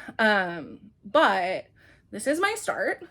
I realized stitching in these letters, like how huge this piece is going to be. That being said, it's a great piece. I'm excited to see it come to life, like, but she gonna be big. Luckily, I love this fabric.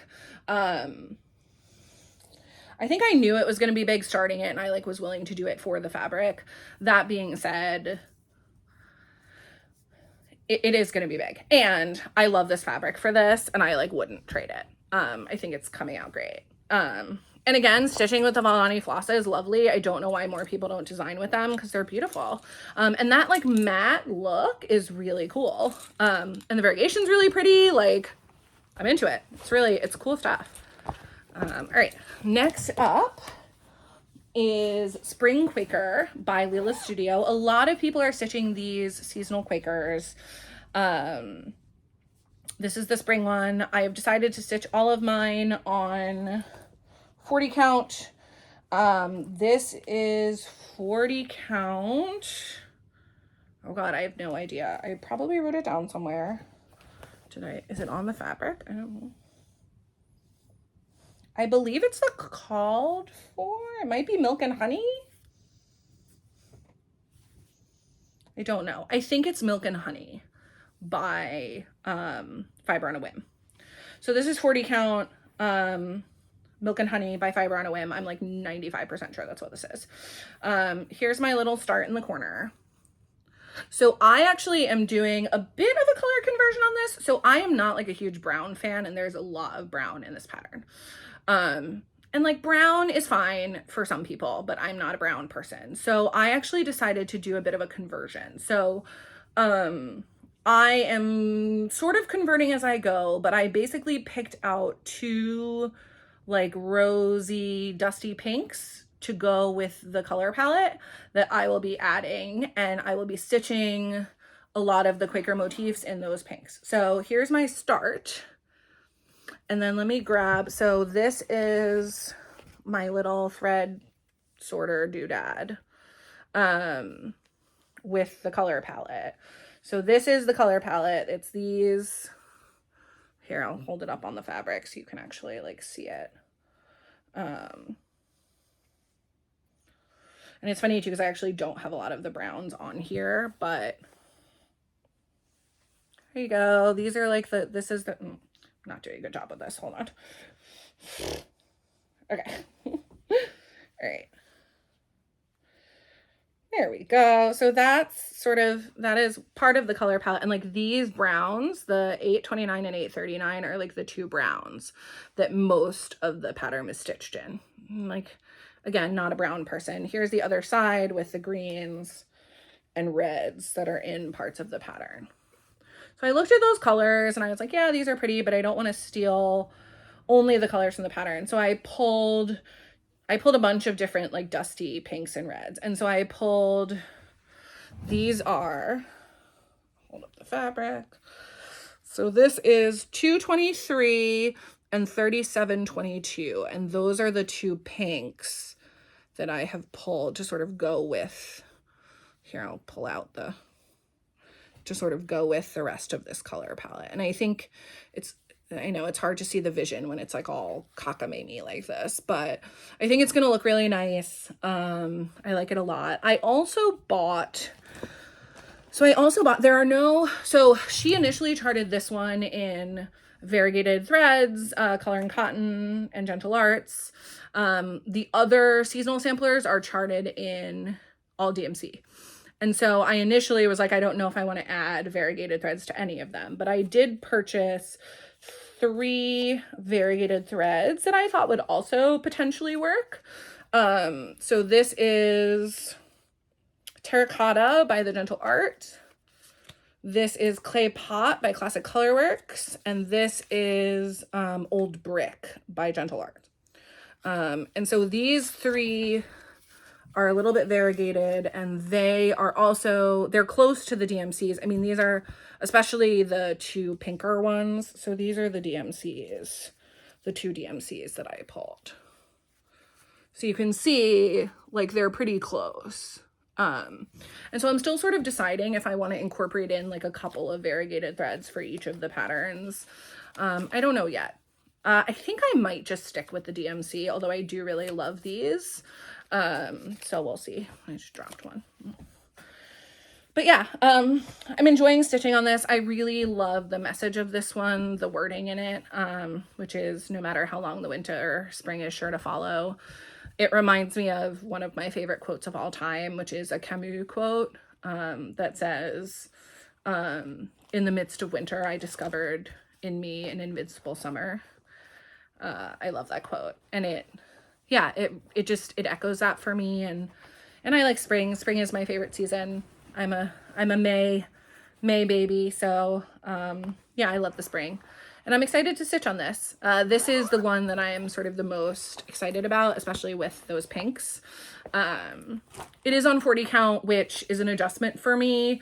I've gotten more used to it. And I think like the more, someone had said to me, like the more you stitch on it, the more used to it you'll get. And I think that's true. I tend to stitch on 28s and 32s, especially because I do the fancy ladies. And so I think that when I do move to 40, I'm like, oh, this is very small. But when I spend some time stitching on it and like get used to it and get going, like I adjust, you know? So yeah. All right. Next up is another start from this year. This is Persephone, as I lean over. This is Persephone from Mirabilia. She's beautiful. I love her. I wanted to do her on a darker fabric because A, I think the white dress will really pop and the pinks and the flowers and stuff. And B, like, you know, Persephone, the underworld, pomegranates, like it's all these rich, dark vibes. And so I chose a fabric called Skyfall by Fiberless Shimmy Fibers. Now, because the fabric is so dark and her dress is white, I decided to wash the fabric before starting my stitching, and I'm really glad I did.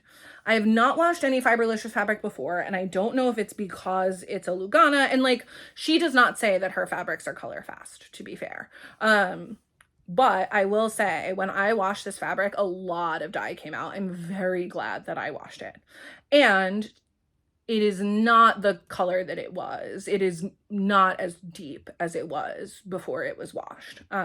It's still beautiful. Like, I love the color. Like, I think it looks gorgeous. Like, I'm still stitching on it, but I do just want to flag for you, if you are stitching on Fiberlicious Yummy Fibers, this fabric was really not color fast, so I would not count on it being color fast in any way. And B, if you do wash it, it may significantly change the color. So just keep that in mind. That being said, I still love this fabric. I think it's perfect for this pattern. And this is a 32 count Lugana again, and I started from the top. And here is my start. Here is the back of my start. Here's my start. I also did not think, so I wanted to start from the top because her dress is a ton of block stitching. Her hair is all confetti. I did not think about that. I did not look closely at the pattern. I was just like, oh, I'll start from the top. It's a lot of confetti in her hair. Even like, so this is like a pink flower, and it's all, her hair is all confetti. Which is a little frustrating to start with, to be honest. Looking back, I might have made a different choice now that I know that. And I will warn anyone who wants to start Persephone. Her hair is a lot of confetti. The dress looks like a lot of block stitching. Keep that in mind when you're starting her. Start where you will, but FYI. I am not sure yet if I'm going to stitch. So the background is all stitched in 2 water lilies. It's like a repeating sort of like Art Deco-y decorative motif with the pomegranates. I'm not sure yet if I'm going to stitch the background. I'm not sure yet if I'm going to stitch part of the background. Like, I'm leaving that till the end. But she's beautiful, so I'm excited to stitch her. Yeah, she's looking great. I'm so pumped about the fabric. I mean, I think she's gonna look gorgeous on this fabric. There are like the flowers in her, like pinks, and let me pull out the, so this is like the floss for her. She's very colorful. And I just like these pinks, these teals, like her dress is a lot of white. I think it's like really gonna pop on this fabric. Yeah, so I'm excited for her. She's beautiful. And I feel like this fabric like really fits like, you know, underworld, daughter of Demeter, like daughter of the spring, but lives in the underworld. Like, I don't know. I just think it works.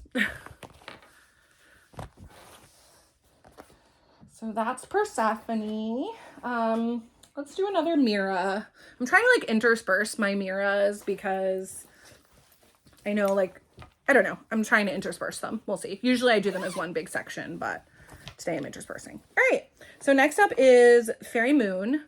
Fairy Moon is an out of print Mira. It's the second Mira ever. I love her. I find her very like peaceful and contemplative. All of that being said, I started her and realized that I made a mistake. Well, I've made two mistakes actually.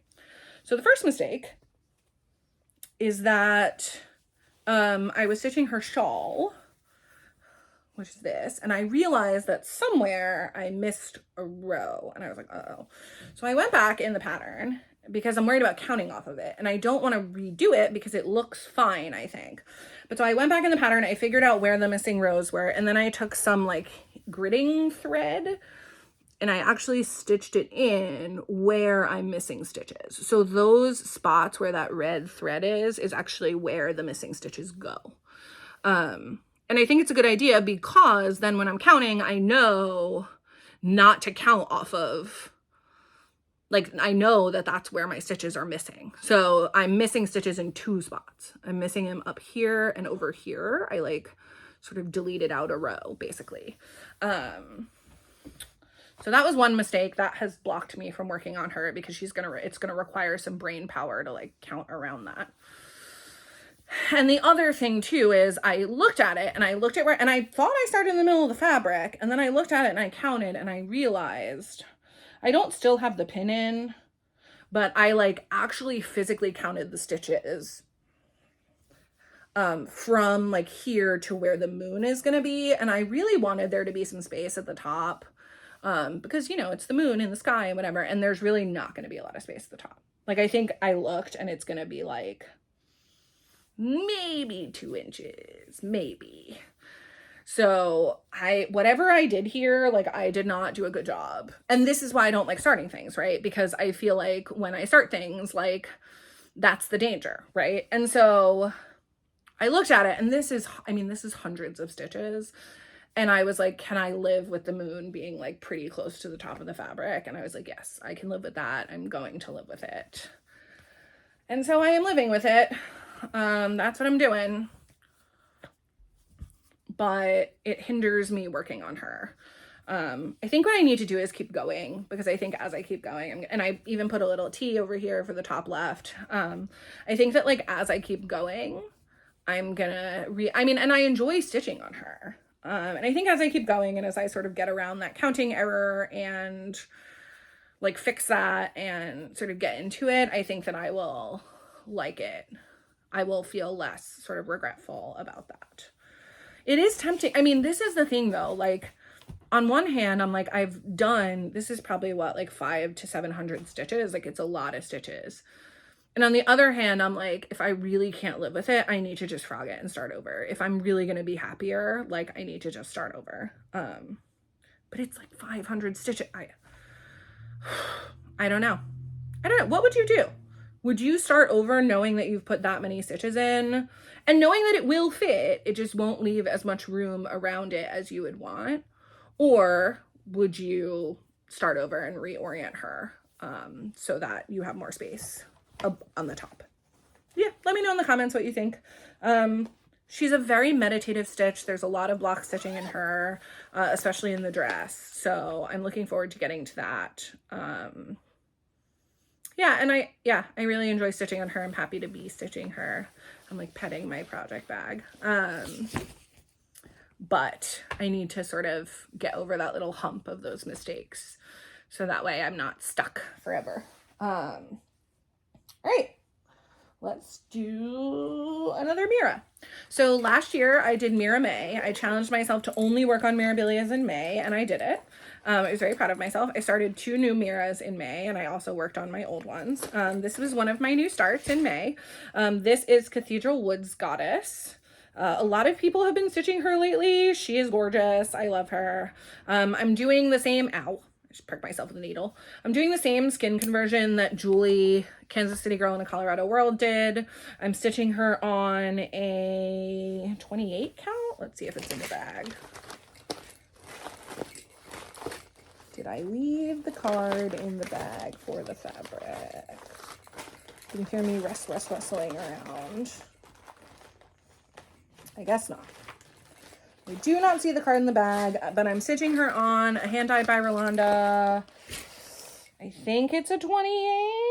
I'm not sure. Might be a 32. I don't remember. But it's a hand dyed by Rolanda. I bought it at Stitch North and just felt like it was a very woodsy, witchy vibe, and that the teals of her dress would pop on this. So here I am. I started stitching her skin in to see how I felt about the skin conversion. I really like it. And there I am. Yeah, I started her from the top as well.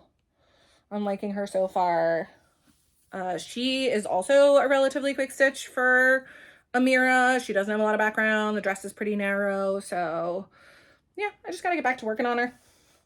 But I'm enjoying her. I like her a lot. Like I said, I feel like I've seen a lot of people working on her. I started her with Stephanie from Cross Stitch the Globe, and someone else started her with us as well in May for Mira May. Yeah, and she's beautiful. I like her on this fabric. I initially was going to do her on Lagoon by Picture This Plus, which is a very dark, like teals and browns, and it was pretty, but I felt like it was a little too dark, and her dress blended a little bit because it was very teal. And so I saw this color at Stitch North and was like, I think this would be really great for her. And I'm liking it so far. I really wanted her. I mean, she doesn't pop as much as she would on a different fabric, but I really wanted her in like a woodsy sort of fabric. I feel like it's silly to have a Cathedral Woods Goddess on like a fabric that isn't woodsy, you know? It just doesn't make sense to me. It's interesting too. I think you have sort of 2 camps with project bag people. You have people who like love pretty project bags and will put sort of any project in any bag that they really like. And then you have people who are like, no, the project bag has to match either the subject or the vibe of the project. And I am very much that person. Like my Cathedral Woods Goddess is in this, which like has bunnies on it, sure, but like it has those greens, and bunnies live in the woods, and yeah, it just, to me, this like really matches the vibe of Cathedral Woods Goddess. So there you go. This is a Sheba Designs bag, of course. Yeah. And then the other project that I started in Mira May last year was Lilith of Labrador. Now, I actually started her on a beautiful one-of-a-kind fabric by Oak Crown Studios, which is the company of Fiber Arts Amy, who, if you have not watched her Flosstube, is A, an amazing human, and B, an amazing dyer, and C, an amazing crafter, and so you should go watch her stuff. But yeah, so it was initially on a one-of-a-kind. It was so beautiful. It was like very bold, like splashes of dark grays, and it was an opalescent. It was gorgeous, and it was totally overwhelming, the stitching. And I got like, I don't know, like 200, 300 stitches in and was like, it's not gonna work. So I restarted her. I restarted Lilith on 32 count Fieldstone by Color and Cotton, which is a much more muted fabric. I will say I loved that fabric, and I don't know what I'm going to use it for, the Oak Crown one. And it had like the right vibe, but the stitching was just getting lost. And she's so beautiful. Like, you don't want to lose the Mira stitching on the fabric. So here's my little start, my little restart of her. Although I love mermaids in general, I'm like not a huge Mira mermaid person. I actually like the Nora mermaids better. Lilith is really the only Mira mermaid that I love. I would potentially stitch, I think it's called Deepest Love. It's like the 2 like twining around each other. I would potentially stitch those, but as mirrors go, I'm like much more drawn to like the queens and the fairies, and I love a big dress is really what it is, I think. But yeah, so I love Lilith. Lilith's skin is like kind of purpley, and she's like spooky and beautiful, and yeah, I'm really excited about her. So there she is on 32 count fieldstone. I had a fat half of that. I cut it in half to use the half. Yeah, it's really pretty. It's interesting. So for my queen bee, I waited to like do the Karen water lilies until the end. Like I stitched in all of the DMC and then I stitch in the water lilies at the end. And I'm trying not to do that on my other ones, A, because it's so pretty to see them stitched in, and B, because they're enjoyable to stitch with. And sometimes you have to do a lot of like maneuvering around to get around them in some of the other designs. Like in this, there's like water lily in, there's like a lot of water lilies in her tail. I mean, you can sort of see it in here, like this like blue-green in here is water lily. So it would be very hard to avoid stitching on with her. It would mean stitching like very random, like weird counting stuff to avoid them. So I'm just enjoying stitching with the silks and doing that. All right, next up is let's see, okay, is a piece by Lindy Stitches called, what is it called? Beautiful Things. It's called Beautiful Things. And this is what it will look like. Hold on, too shiny.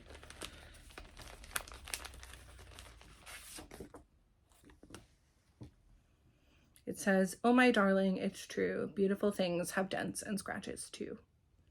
I love that. And I decided to do a complete conversion from stash for this. And actually, shout out to Cam the Stitcher.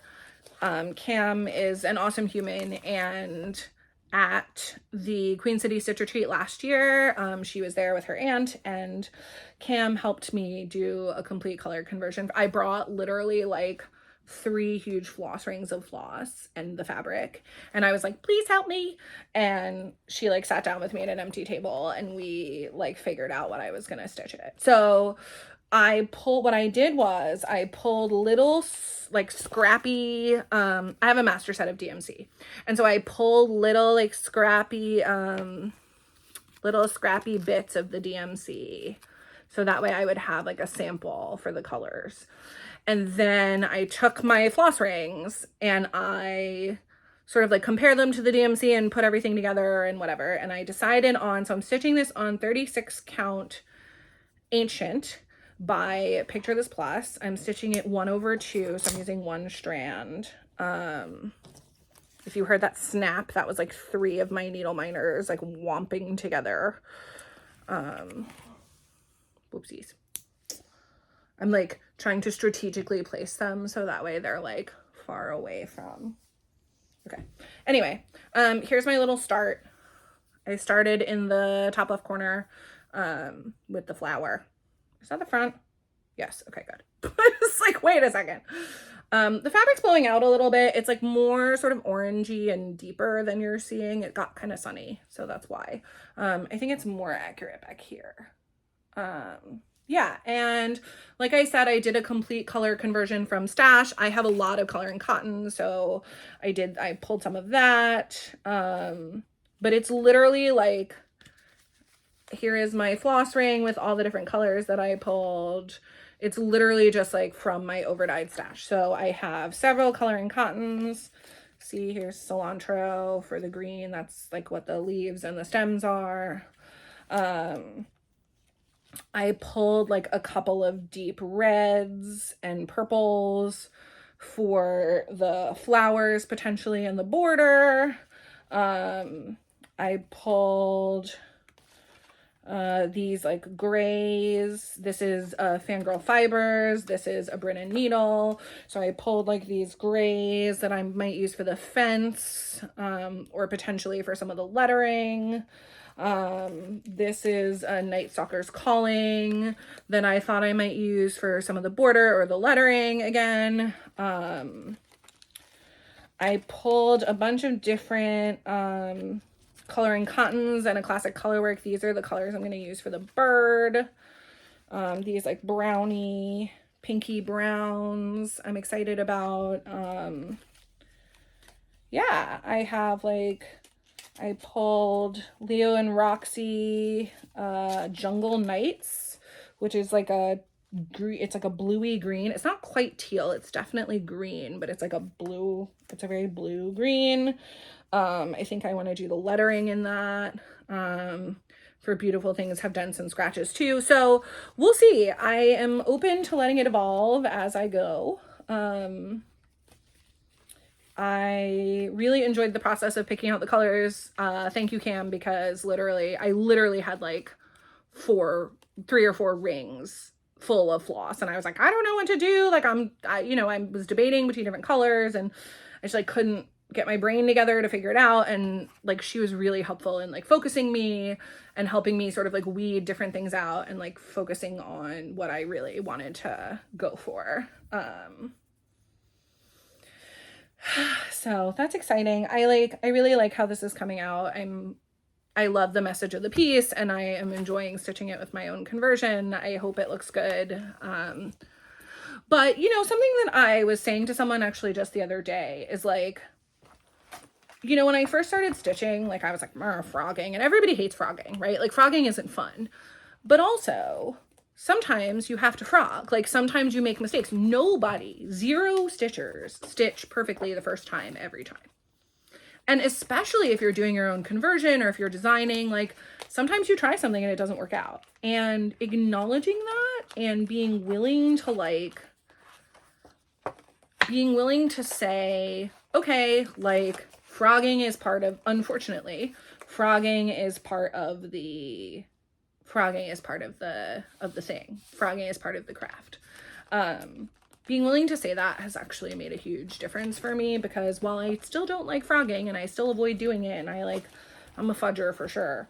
While all of that is true, it has brought me to a place of acceptance, I would say, and that way I don't beat myself up for making mistakes too. And again, especially if you're doing like your own color conversion, like sometimes you pick something and it just doesn't work. Like it's too light, or it's too dark, or it's too purple, or it's like not what you were envisioning, or like the floss feels weird. A million things can happen. And so you just have to be willing to rip it out and do it over again. Unfortunately, it's kind of how it is. But yeah, getting to like a place of acceptance for that has been big for me. Speaking of that, I will now be showing a WIP, which I am pretty sure I'm going to restart. So this is Moon Glow by Nora Corbett. This is part of the Wild Floss series. There's 2 pieces in this series. I love it. They are 2 silhouettes of like curvier, chunkier ladies. They're beautiful. Love this piece. And I am still stitching this with Cross Stitch the Globe, Stephanie, and Elizabeth of Savory Stitches. And we started it all together, and hashtag Moonglow Magic Sal. And there were some other folks who joined us too. You should go watch Stephanie's Flosstube, because she is very good at listing who everybody is. Okay, so I started it on a very dark fabric. I also have a needle minder that says no pants are the best pants. Thank you, Abby Top Knot Stitcher. I love it. I am very much a no pants person, so love the needle minder, and it really matches the piece. Anyway, so I started it on this very dark fabric. This is Jacobstad by Jackson Fiber Arts on Etsy. This is a hemp fabric. It's 32 count. And I was like, moon glow, it should be in the dark. Okay, so first of all, moon, great. Then I started stitching in the little plants on the side. Well, you can actually see the green better than I thought you would, but there's like a slate outline. You cannot see that at all. And I was like, uh-oh. So then I was like, well, what color am I going to backstitch her in? So I figured, okay, she's in the moonlight, moon glow. I can backstitch her in a lighter color. So I started backstitching her. And I used 2 strands, and it's very folded, but if you look at this back stitching, I don't love it. First of all, I mean, I think the white looks fine, but I'm sorry, it's very foldy and I am just struggling to hold this up. I also think I might need to take a break before I film the rest of this. I'm getting kind of tired. Anyway, so the back stitch in this, here, I'm gonna do this, it's working out in terms of like shape, but I don't know if it's because of the weave of the fabric or because I use 2 strands or whatever, but it's very choppy looking. Like you can see the gaps. I mean, even in the camera, like you can see the gaps where I'm back stitching. And I don't love that. I don't think it looks great. It looks really choppy. And like the overall effect is nice, but even from a distance, like I'm holding it, you know, even from a distance, I think you can see that it's like kind of choppy. And so, and I don't know if that's like the fabric or the thread I decided to use. I'm not sure. But I'm gonna restart it, I think, on a lighter fabric, which I'm a little bummed about because I do love like the look, but it's just not working out the way I'd hoped. So we'll see. I'm not sure yet. I bought a cut of Paranormal, which is what I believe Steph from Cross Stitch the Globe is stitching it on, and I do love it on that, so I might do a floss toss on that. This piece has very few DMCs, but has a lot of Karen Water lilies. And they're beautiful. Let me pull them out because they're very pretty. But again, not showing up great. Some of them are not showing up great on my fabric. Yeah, the water lilies are beautiful. Let's see, I have a moon needle minder in here as well. Ooh, and my water lilies are all wrapped around my floss. Clearly I'm very organized and pretty. Okay. Yeah, so this is that like slate gray color that is disappearing on the fabric. You can even see, I feel like even when I hold it up, like this just disappears on the fabric. Whereas interestingly enough, this is the green, and when I hold it up, I feel like you can't really see it, but like when it's stitched in, you can. I don't know. The real reason, I mean, A, the moon, but B, the real reason that I love this color for this is like the blanket and the florals are all these like pinks and like plums. Like, look at this water lily. Gorgeous, gorgeous, gorgeous. Yeah, really pretty. So, and I would be willing to change some of the colors, but given that the back stitch didn't work out, I don't know. But yeah, like these purples are so pretty. This is a strand of the moonstone, but like these purples are so pretty against the teal, and maybe I need like a lighter teal, because that's, I mean, the original color is like a tealy color. Also, I normally am more careful with my patterns than this. The project bag that this is in is like very floppy, and so my pattern has gotten kind of battered, which is unfortunate. I don't love that, but it is what it is. I need to make a copy. Okay. I need to make a copy of the pattern and just use the working copy and put the actual pattern somewhere else. All right. Next up, we have, let's see. What are you? Oh, next up we have Love is Love by Jan Hicks. Here is a photo of the pattern. It's a beautiful pride flag with some cool patterning in there. I am stitching this on 18 count Ada Earthen Oaken Legacy something. Some picture this plus 18 count Ada. Here is my start. Ta-da. I am stitching this in Threads by Paintbox Threads, which is a UK-based company. They're hand-dyed threads. They're not variegated, but they're beautiful, vibrant colors. They are single-stranded, so you don't strand them the way that you would strand like DMC. They look like this. This is my color palette. Here it is. Dun, ta-da-da. I included the pink because I think I might do the lettering in pink. Here it is on the fabric. Looks very pretty. I love it. Now, I like this like more sort of jewel tony tones. Now I am thinking, and I'm curious also about your opinion about this. So the way that this is stitched, right? It's stitched vertically. And because, so if you look at the pride flag would hang like this. And so the red would be at the top and then, so when you hang it vertically, the purple is on the left. Yeah, on the, no. Yeah, you see it, you read from left to right, yes. So the purple is on the left.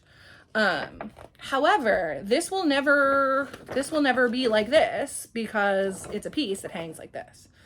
And so I am considering flipping the colorway, even though it's not the correct way for the flag to be. I'm considering flipping the colorway and doing it red to purple because the piece will hang like this.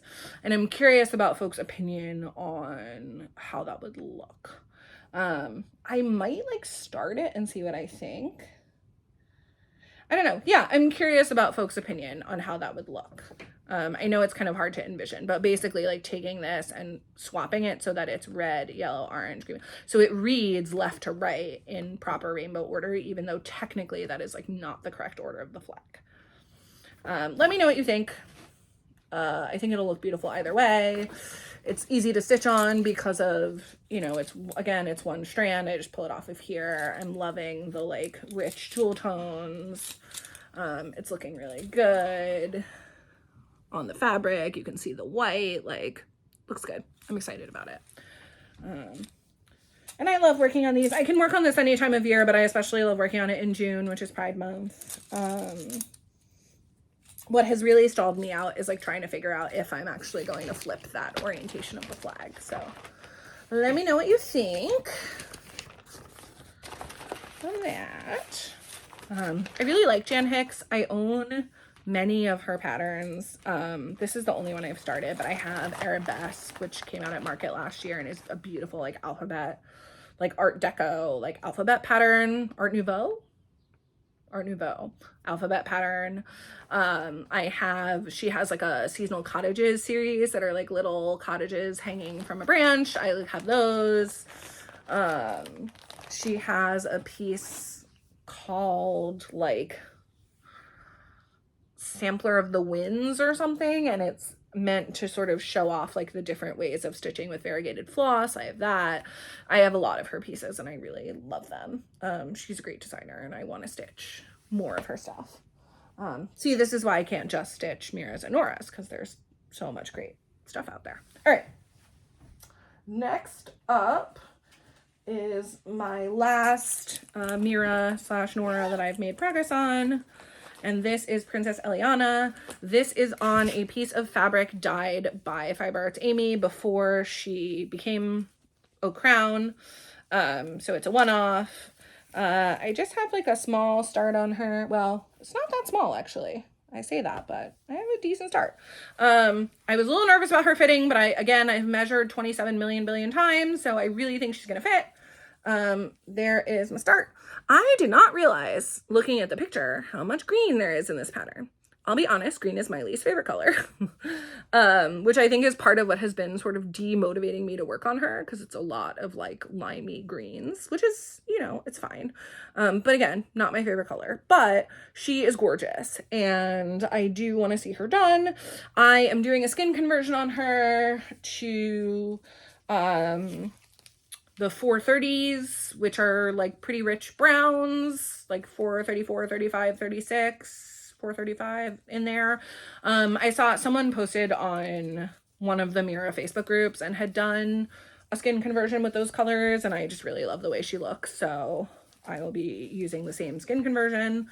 Yeah, I love her. She's beautiful. I do want to get back to stitching on her. She's the like number of colors and patterns in her. I feel like is a great example of like the amazing things that Nora does with shading and and like drapery and fabric with color. So here, yeah, like looking at the image again, you know, like you can see like the movement in her dress and the movement in the, like, it really looks like it's all sort of like folded and draping and flying around. It's amazing. So yeah, she's a very enjoyable stitch. I think I have to get out of those greens because I think that's part of what's slowing me down on her. And also there's so many great patterns to work on, you know. All right, next up, we're coming into the home stretch. I'm tired, y'all. We're coming into the home stretch here and I am pooped. Oh God, what is this? This is random empty fabric. Cool. All right. Next up is a start that I made at the Rebel Stitcher Sweater Weather Retreat. I love this pattern. It is called Happily Ever After. I will leave it up so you can read what it says.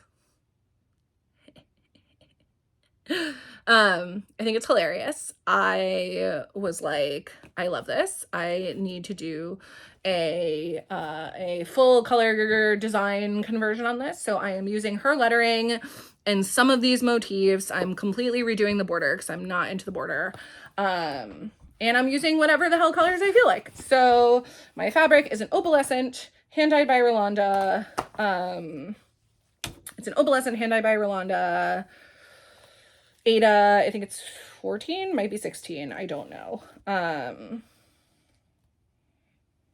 And the first color that I have chosen is Zinnia by Cottage Garden Threads. Look at that gorgeousness, beautiful. I just started the lettering.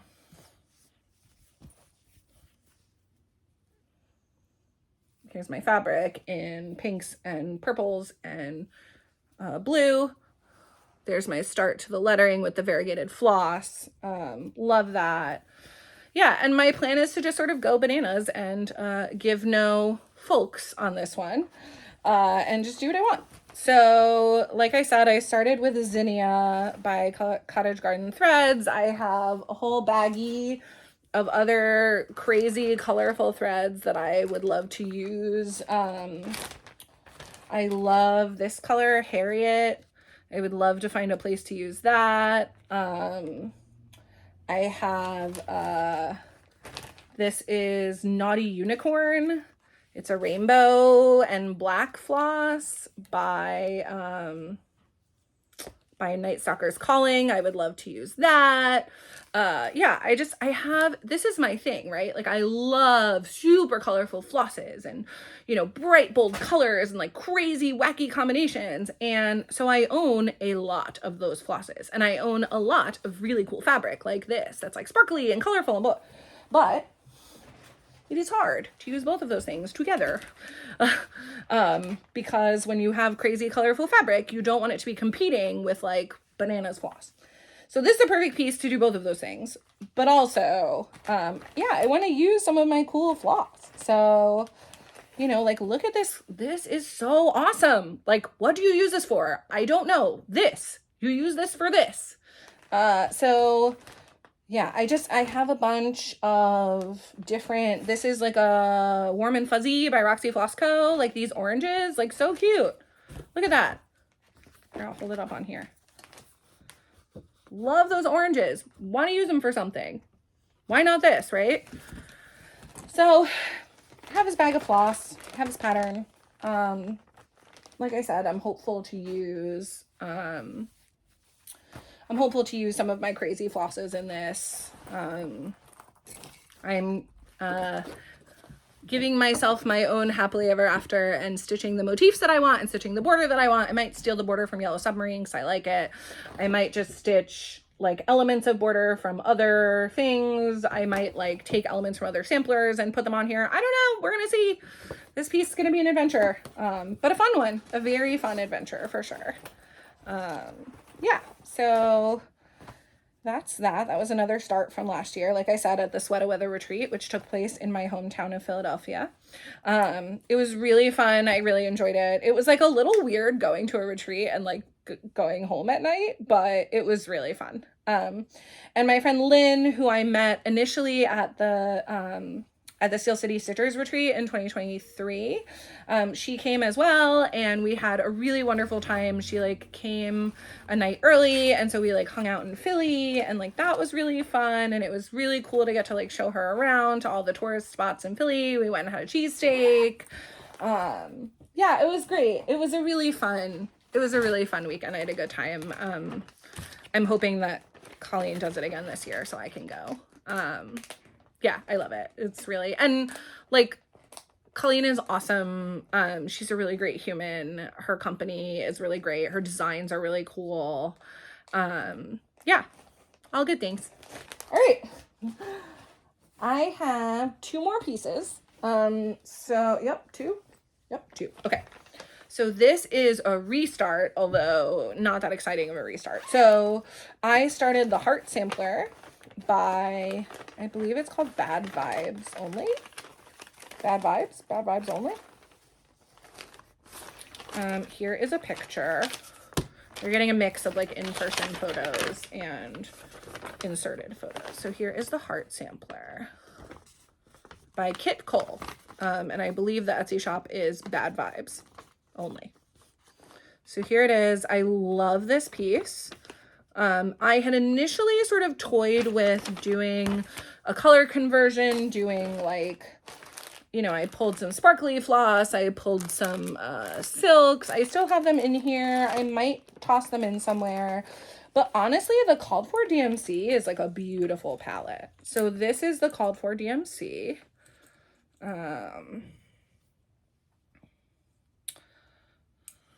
Very pretty. The Called For is, this is 3865, 963, 961, 304, which is the bulk of the stitching, and 814 is the dark red. Beautiful. I love this palette. And I actually, so it is initially stitched on a pink. I actually decided to go in a different direction, and I am stitching it on navy blue. And I have a little start. I had initially started it on 14 count navy blue Aida, and I've been having this issue with my Q-snaps where the Q-snaps leave like these weird like plasticky marks on my fabric. And I initially thought it was that it was like crushing the fabric, but it actually, it almost looks like it's like rubbing away the dot. Like, I don't know what is going on. It's very weird. Anyway, it destroyed my navy Aida. I now only use my Q-snaps with like felt or fabric, like white handkerchiefs underneath them, which is really annoying. Honestly, I don't like doing it, but it's the only way, like otherwise my fabric gets messed up and it sucks. I don't know why it's happening. I like can't figure out if it's certain Q-snaps. Like I don't keep track of my Q-snaps. So I have 2 or 3 that I like interchange, and I don't keep track of them well enough to know if it's like a specific one, but yeah, it stinks. Anyway, this is my start. Hold on. Gotta put something behind it so you can see. Let's see.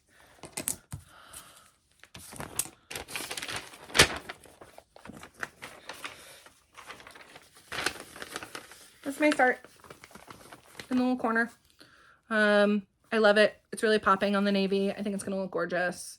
I really like this piece. It is surprisingly large. I don't remember how many stitches it said it was in Pattern Keeper, but it is a surprisingly large number of stitches. It will be quite big too. So it's, let's see, it says on 14 count, it's 11.5 by almost 15 inches. So, I mean, it's going to be big. But I love it. This is not a project, again, that I feel any sort of pressure to get done, but it's very enjoyable to work on. It'll probably end up, so I had a Halloween piece that was on black Aida that I used to call my beach piece because I would always bring it to the beach to work on because it was like harder to see because it's on black, and I feel like this might end up being a beach piece as well because it's on the navy. We'll see. I have a cute little heart needle minder that I'm using for it, so it's kind of nice. Ooh. You can tell I'm getting tired. I'm like trailing off at the end, but I have one more. Okay. So last but not least is my chatelaine. So I started a chatelaine. Oh no, I have 2 more. Damn it. I forgot. I was like, oh, I get to do my chatelaine, but I forgot. So this was supposed to be a start, and then like between the time I was like, oh, I'm gonna film Flosstube and filming, I started it. This is Unicorn Garden by Sprouting Lupine. I love this piece. I really like all of Sprouting Lupine stuff, honestly. But I'm a big unicorn fan, and so I especially love this one. I'm very excited to be stitching on this. This is a piece of, I'm stitching it on a piece of Jaslyn, 28 count, I think, called Deep Blue Sea. I bought it at the old Needleworker's Delight. So, and I'm not sure if it counts as like a silk weaver or a like needle or a Fabrics by Jim, but it's like that brand. I think it might have been a one-off, but anyway, it's called Deep Blue Sea. It's very pretty. Here's my little start. I started sort of in the middle. Now this is the piece. So remember earlier I was saying like I'm a bad judge of how many stitches something is. So I stitched this little bit and was like, oh, that's like what, 100 stitches? Nope, 230 stitches almost.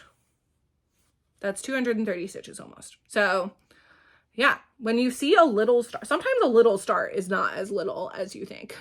Because like 230, like that's a decent start, I think. Yeah, there you go. So that's Unicorn's Garden. I like have some thoughts of including like maybe some metallics in the unicorn horn, or I don't know. I'm not sure yet. We'll see. There's a part of me that sort of likes the idea of keeping it like all DMC, all like matte. And then there's a part of me that's like, make it sparkly, add the beads, add the metallics, go bananas. So I don't know, we'll see. We shall see. That's gonna be a decide as I go kind of thing. All right, now we're on the last one, and the last piece that I am going to show is my chatelaine start.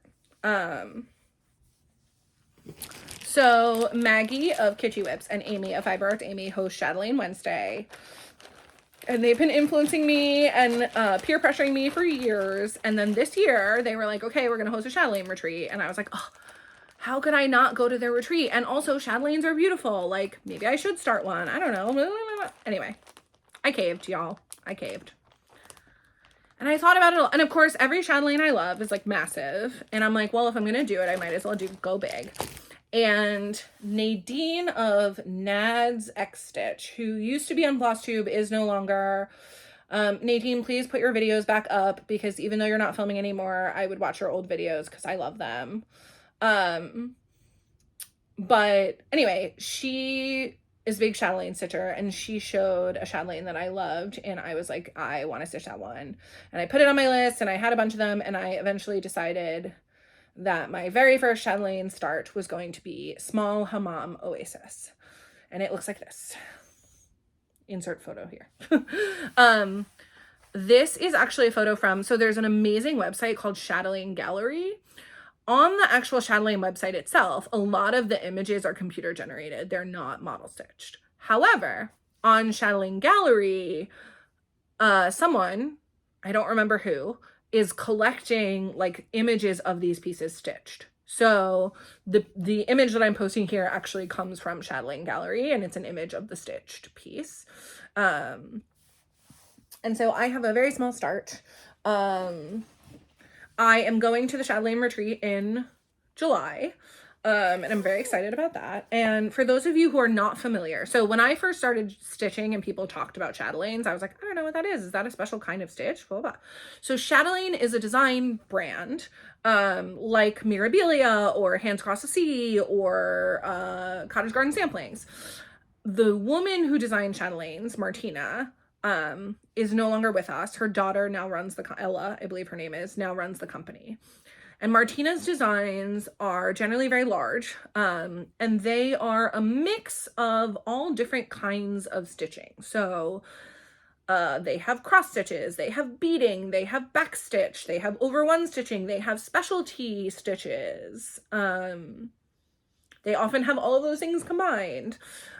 She does a lot of like mandala designs that are really beautiful. I have several of those. I have some of the patterns and on my wish list and all of that.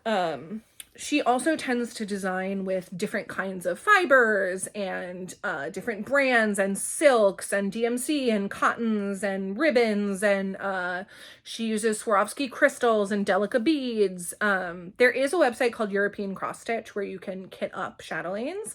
They sell full kits. I purchased most of my specialty fibers and beads from European Cross Stitch.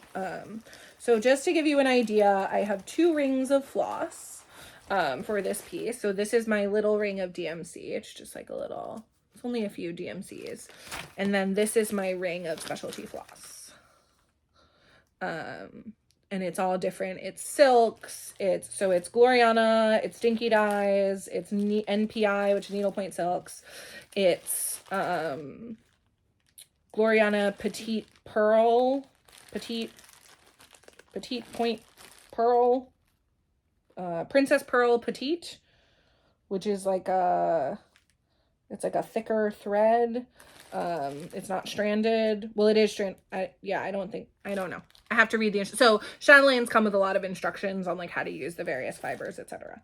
And water lilies as well. So 1, 2, 3, 4. So there's like 5 or 6 different kinds of fibers in this, plus the bead. There's 2 different kinds of beads. Really cool. And like all different style of stitches. Here's the bead pack that I got from European Cross Stitch. So it's Delicas, you can see. And then, I don't know, can you see them? A little bit. If you look in here, there's like little like cool like cone shaped treasures and stuff. So very cool. And I just have a little start on this. This is going to be a very long-term project. It's very dense. I mean, this is a full coverage piece basically. It's very dense. It's a lot of stitching. But I wanted to get it started. I've never worked with MPI silks before. They're very pretty. I did decide, so there are folks who will kit up chatelaines with DMC. There are folks who will do substitutions. Like, you don't have to buy all the silks. Like, it can be very expensive. But there are ways to stitch them. And there are some chatelaines with like less specialty threads or like less beads. You can stitch with metallics instead of beads. So like there are options for making them a little bit more affordable. And you can kit them up over time because they take a long time to stitch. But anyway, here's my little start. I did not start in the middle of the design, which is where Martina recommends you start. But I did start, so I started in the center. I did not start in the like actual center of the design, but I started in the middle, in the center, and I skipped this like top section is all metallics. And so I like skipped the metallics and started on the cross stitches underneath the metallics. And that's where I decided to start. So this is, like I said, long-term project. I'm excited to stitch on it. At the chatelaine retreat, there will be folks there who will be giving little lessons on like how to do some of the different specialty stitches. So I'm really looking forward to that. I am not a person who like is hugely into specialty stitches. Like, I've never really been drawn to designs with them before, but the chatelaines are just so gorgeous. So I had never seen one in person. And what really changed my mind was I saw 2. So I saw one in person at Stitch, New Jersey. Someone brought one of the Gothic ornaments, and that was like incredible. And then I saw Alma, who's the tattooed crafting owl, the tattooed reading owl. Alma brought her finished Paris mandala to the Queen City retreat in 2023, and she showed it off. And first of all, I love Paris, but second of all, it was stunningly gorgeous. I mean, like, it was so beautiful. It's like in person, like they're like sparkly and textured, and oh my god, they're so cool. And seeing it I mean, again, like with Mira's, like you really don't get it until you see it in person. Seeing it in person was just like, it like knocks your socks off. And then I was like, all right, fine. I really should stitch one of these. And of course there were a million that I thought were pretty. And you know, I picked actually like a pretty reasonably sized one, I think. It is full coverage, but like some of those mandalas are huge and also pretty full coverage. So we'll see. There's a few others. I own several other patterns. There's a few others that I do want to stitch. We'll see like how I enjoy stitching this one. If I decide that I'm not into it, I will destash the patterns and stuff, but I'm hopeful. We'll see. Yeah, so that is it for my WIPs. That's everything I've got in progress. Yeah, I'm at almost 2 hours, so I'm exhausted. I'm so tired now. And I am going to go and eat some lunch and rest my voice and do some stitching and clean up the mess that is my table. Definitely need to do some cleanup on aisle Z, aisle 5, I don't know what, but definitely got to do some cleanup here. And I will see you all soon. Please do like, comment, subscribe, share with your friends, share with your enemies, who will hate the sound of my voice, whatever makes you happy. And I'll see you later for my plan. I'm hoping to put plans on the end of this video if I can get my like video software to upload it. So, yeah, we'll see. Hopefully I'll see you later for plans. Adios, amigos, amigas. Todos. Adios, everyone.